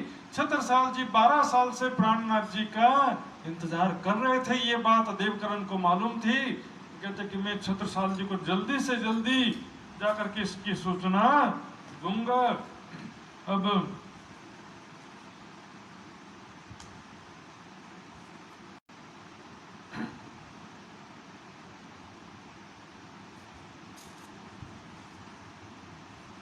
इन समय लालदास को हुआ हजूर का हुक्म है। इस समय प्राणनाथ जी फिर से लालदास जी को कहते हैं, जाओ लालदास, एक बार फिर से दिल्ली जाओ और वहां पर औरंगजेब के दरबारियों से संपर्क करो। जाओ, कहो सुल्तान को ले आए तुम फेर पैगाम ऊपर, तुम आपके ऊपर में फिर से संदेश लाया हूं। औरंगजेब और उनके दरबारियों तक संदेश पहुंचाने का फिर से प्रयास करो। लालदास जी जाने की तो इच्छा नहीं थी, फिर प्राणनाथ जी का आदेश तो क्या करें। इसी बीच लालदास जी जब कुरान पढ़ रहे थे, कुरान में एक प्रसंग मिला, फिरौन, मूसा पैगंबर और हारून का किस्सा। फिरौन एक ऐसा दुष्ट बादशाह था, यहाँ पर औरंगजेब को फिरौन कहा गया। बता, इससे भी पता चलता है औरंगजेब बदल गया होता, प्राणनाथ जी चरणों में आया होता तो उसको फिरौन क्यों बोलते। फिरौन ऐसा दुष्ट शासक था जो मूसा पैगंबर और उनके जाति वालों लोगों पर बहुत अत्याचार, वर्षों से गुलाम बना के रखा था। फिर जब वो मूसा पैगंबर खड़े होते हैं तो अल्लाह से प्रार्थना करते हैं, अल्लाह, हे खुदा परमात्मा, मैं फिरौन से अकेले कैसे लड़ूंगा, मुझे मेरा भाई हारून मेरे पास भेज। मेरा भाई हारून, क्योंकि बातचीत में वो बहुत योग्य था, वाक कुशल बोलते हैं, वाक पटु, बातचीत करने में वो अच्छा है, जानकार है। वो मुझे भाई भेज, इससे मैं फिरौन से बातचीत कर सकूंगा, उससे मुकाबला कर सकूंगा। तो लालदास जी कहते हैं फिरौन तो औरंगजेब है, मूसा पैगंबर आप हैं प्राणनाथ जी, तो हमारा भाई हारून यानी छत्रसाल जी जब तक नहीं आएंगे तब तक भाषा से मुकाबला कर सकते नहीं है। तब ये प्रसंग दिखाते हैं, तब प्राणनाथ जी कहते हैं हाँ बिल्कुल अभी जाना, जाने का जो हुक्म हुआ वो हुक्म रद्द कर देते हैं, अब जाने की जरूरत नहीं है। इस प्रकार यहाँ से उनको वापस जो भेजने का आदेश था वो रद्द कर देते हैं और देवकरण से पूछते हैं, देवकरण क्या होते हैं, तो प्राणनाथ जी पूछते हैं देवकरण तुम तो बुंदेलखंड के रहने वाले हो, तो यहाँ पर रामनगर क्या कर रहे हो, तुम तो बुंदेलखंड के रहने वाले हो तो यहाँ कैसे आ गए। देवकरण कहता है हे प्राणनाथ किसी बात पर मेरा अपने घर वालों से झगड़ा हो गया था, इस कारण मैं छोड़ करके यहाँ आ गया था। प्राणनाथ जी कहते झगड़ा तो सिर्फ बहाना था, तुम यहाँ पर से आए थे, ये मेरा संदेश महाराजा छत्रसाल तक पहुंचाना तुम्हारा उद्देश्य था, इसी कारण परमात्मा ने तुमको कारण कारज बना करके रामनगर में भेजा था। अब जाओ वहां पर छत्रसाल जी तक मेरा संदेश पहुंचाओ। हम सब राजा देखे पर कहूं देखा अंकुर, मैंने बहुत सारे हिंदू राजाओं को देखा लेकिन किसी के अंदर भी परम धाम की आत्मा का लक्षण नहीं देखा मैंने। शकुंडल इन्हें परखी, इन्हें मैंने शकुंडल राजा के रूप में परखा, शकुंडल राजा के रूप में परखा। छत्रसाल जी के अंदर परम धाम की शकुंडल की आत्मा है और निश्चित रूप से वो धर्म की रक्षा के लिए आगे आएंगे, औरंगजेब बादशाह से लड़ने के लिए वो जरूर खड़ा होंगे, मुझे पूरी उम्मीद है। अब तुरंत जाओ। फिर यहाँ से जब पीछे से धर्मा की डोकरी थी, मतलब सुंदर साथ थी, महिला सुंदर साथ, वो लालदास जी को बताती है कि वहां पर प्राणनाथ जी के विषय में दीवान देवकरण ने छत्रसाल जी के सामने बात रख दी है, उनको बात बता दी है, उनके सामने बातचीत हो रही थी, मैंने सुना है। देवकरण महाराज छत्रसाल के आगे बातचीत कर रहे हैं आपके बारे में, वो संदेश पहुंचा दिया है। तो प्राणनाथ जी कहते हैं देवकरण ने संदेश तो पहुंचा दिया लेकिन वो तो अभी नया नया सुंदर साथ था, ज्यादा ज्ञान के विषय में जानकारी नहीं है। तो पीछे से संत दास धर्मदास पाती लिख पहुंचाई, कईयों संदेशों खास संत दास और धर्मदास नाम के सुंदर साथ को पीछे से भेजा। और जब वहां से अगरिये आए, अगरिये से भेजे लाल उत्तम जीवन, लालदास और उत्तम दास को भी भेजा कि जाओ तुम, क्योंकि तुम ज्ञान से अच्छे से समझा सकोगे, बुद्ध निष्कलंक स्वरूप की पहचान भागवत आदि धर्म ग्रंथों से आप अच्छे से करवा सकोगे, इसलिए आप लोग भी जाओ। छत्रसाल जो को समझाने में कोई कमी नहीं रहना चाहिए। इस प्रकार यहाँ से लालदास और उत्तम दास को भी पीछे से पहुंचाया। इस प्रकार श्री मोहम्मद के मोमिनो गढ़ा की वितक ही गढ़ा की वितक, गढ़े से अगरिये किस प्रकार पहुंचे, किस प्रकार दीवान देवकरण ने महाराजा छत्रसाल तक प्राणनाथ जी का संदेश पहुंचाया। हे महाराजा छत्रसाल, आप जिनका 12 साल से इंतजार कर रहे हैं वो बुद्ध निष्कलंक स्वरूप अक्षरातीत प्रकट हो चुके हैं, मैं रामनगर में उनसे मिल के आ रहा हूं। आप तुरंत उनको अपने नगर में बुलाइए और उनका स्वागत कीजिए और उनसे ज्ञान प्राप्त कीजिए। महाराजा छत्रसाल जब समझाते हैं तब छत्रसाल जी के दिल में उम्मीद जागती है कि हाँ, मैं जिनका 12 साल से मैं इंतजार कर रहा था, मैं तो स्वयं शीघ्र उनका दर्शन करना चाहता हूँ, उनको तुरंत बुला करके लाओ। आगे कहो पन्ना की जो हुक्म है हक, आगे पन्ना का भी तक कल आएगा। कल रक्षाबंधन का दिन भी है और कल छत्रसाल मिलन का प्रसंग भी इसी दिन हर साल लिया जाता है। तो कल रक्षाबंधन के पवित्र दिन पर छत्रसाल मिलन का प्रसंग हम सब सुंदर सा सुनेंगे। अब चौपाई दोहराते हैं। श्री मोहम्मद कहे मोमिनो ये गढ़ा की वितक, आगे कहो परना की जो है हुक्म हक, जो है हुक्म हक, जो है हुक्म हक। बोलो श्री प्राणनाथ प्यारे की जय, सदगुरु महाराज की। धाम के धनी। पिया जी तुम हो तैसी लीजियो मैं अर्ज करूं मेरे पीव जी। हम जैसी तुम जिन करो मेरा तलफ तलफ जाए जीव जी। जीवना तो जीवे नहीं क्यों मीठे दिल की प्यास जी। तुम बिना मैं किन से कहूँ पिया तुम हो मेरी आस जी। आस वीरानी तो करूं पिया जो कोई दूसरा होए जी। सविद पिया जी समरत दिन रहन जात रोए रोए जी। जन्म अंधी जो मैं होती पिया सो क्यों देखूनी के कर जी। जब तुम आप दिखाओगे तब देखूंगी नैन नजर जी। हे पुकार पिया जी मेरी सुन के अब ढील करो तुम जीन जी। पल पल खबर जो लीजियो ऐते अर्ज करो दुल्हन जी। ऐते अर्ज मैं तो करूं पिया जो बिच पड़ी अंतराय जी।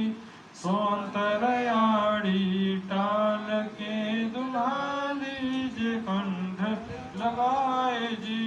कंठ सो कंठ लगाए के पिया की जहास विलास जी।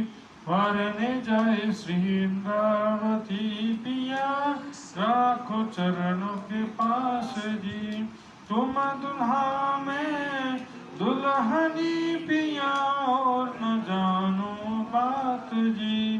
इश्क सो सेवा करो पिया सब को साक्षात जी। सदा सुखदाता धाम धनी में क्या कहूँ किंसु बात जी। श्री महमती युगल स्वरूप परवारी अंगन बलि बलि जात जी।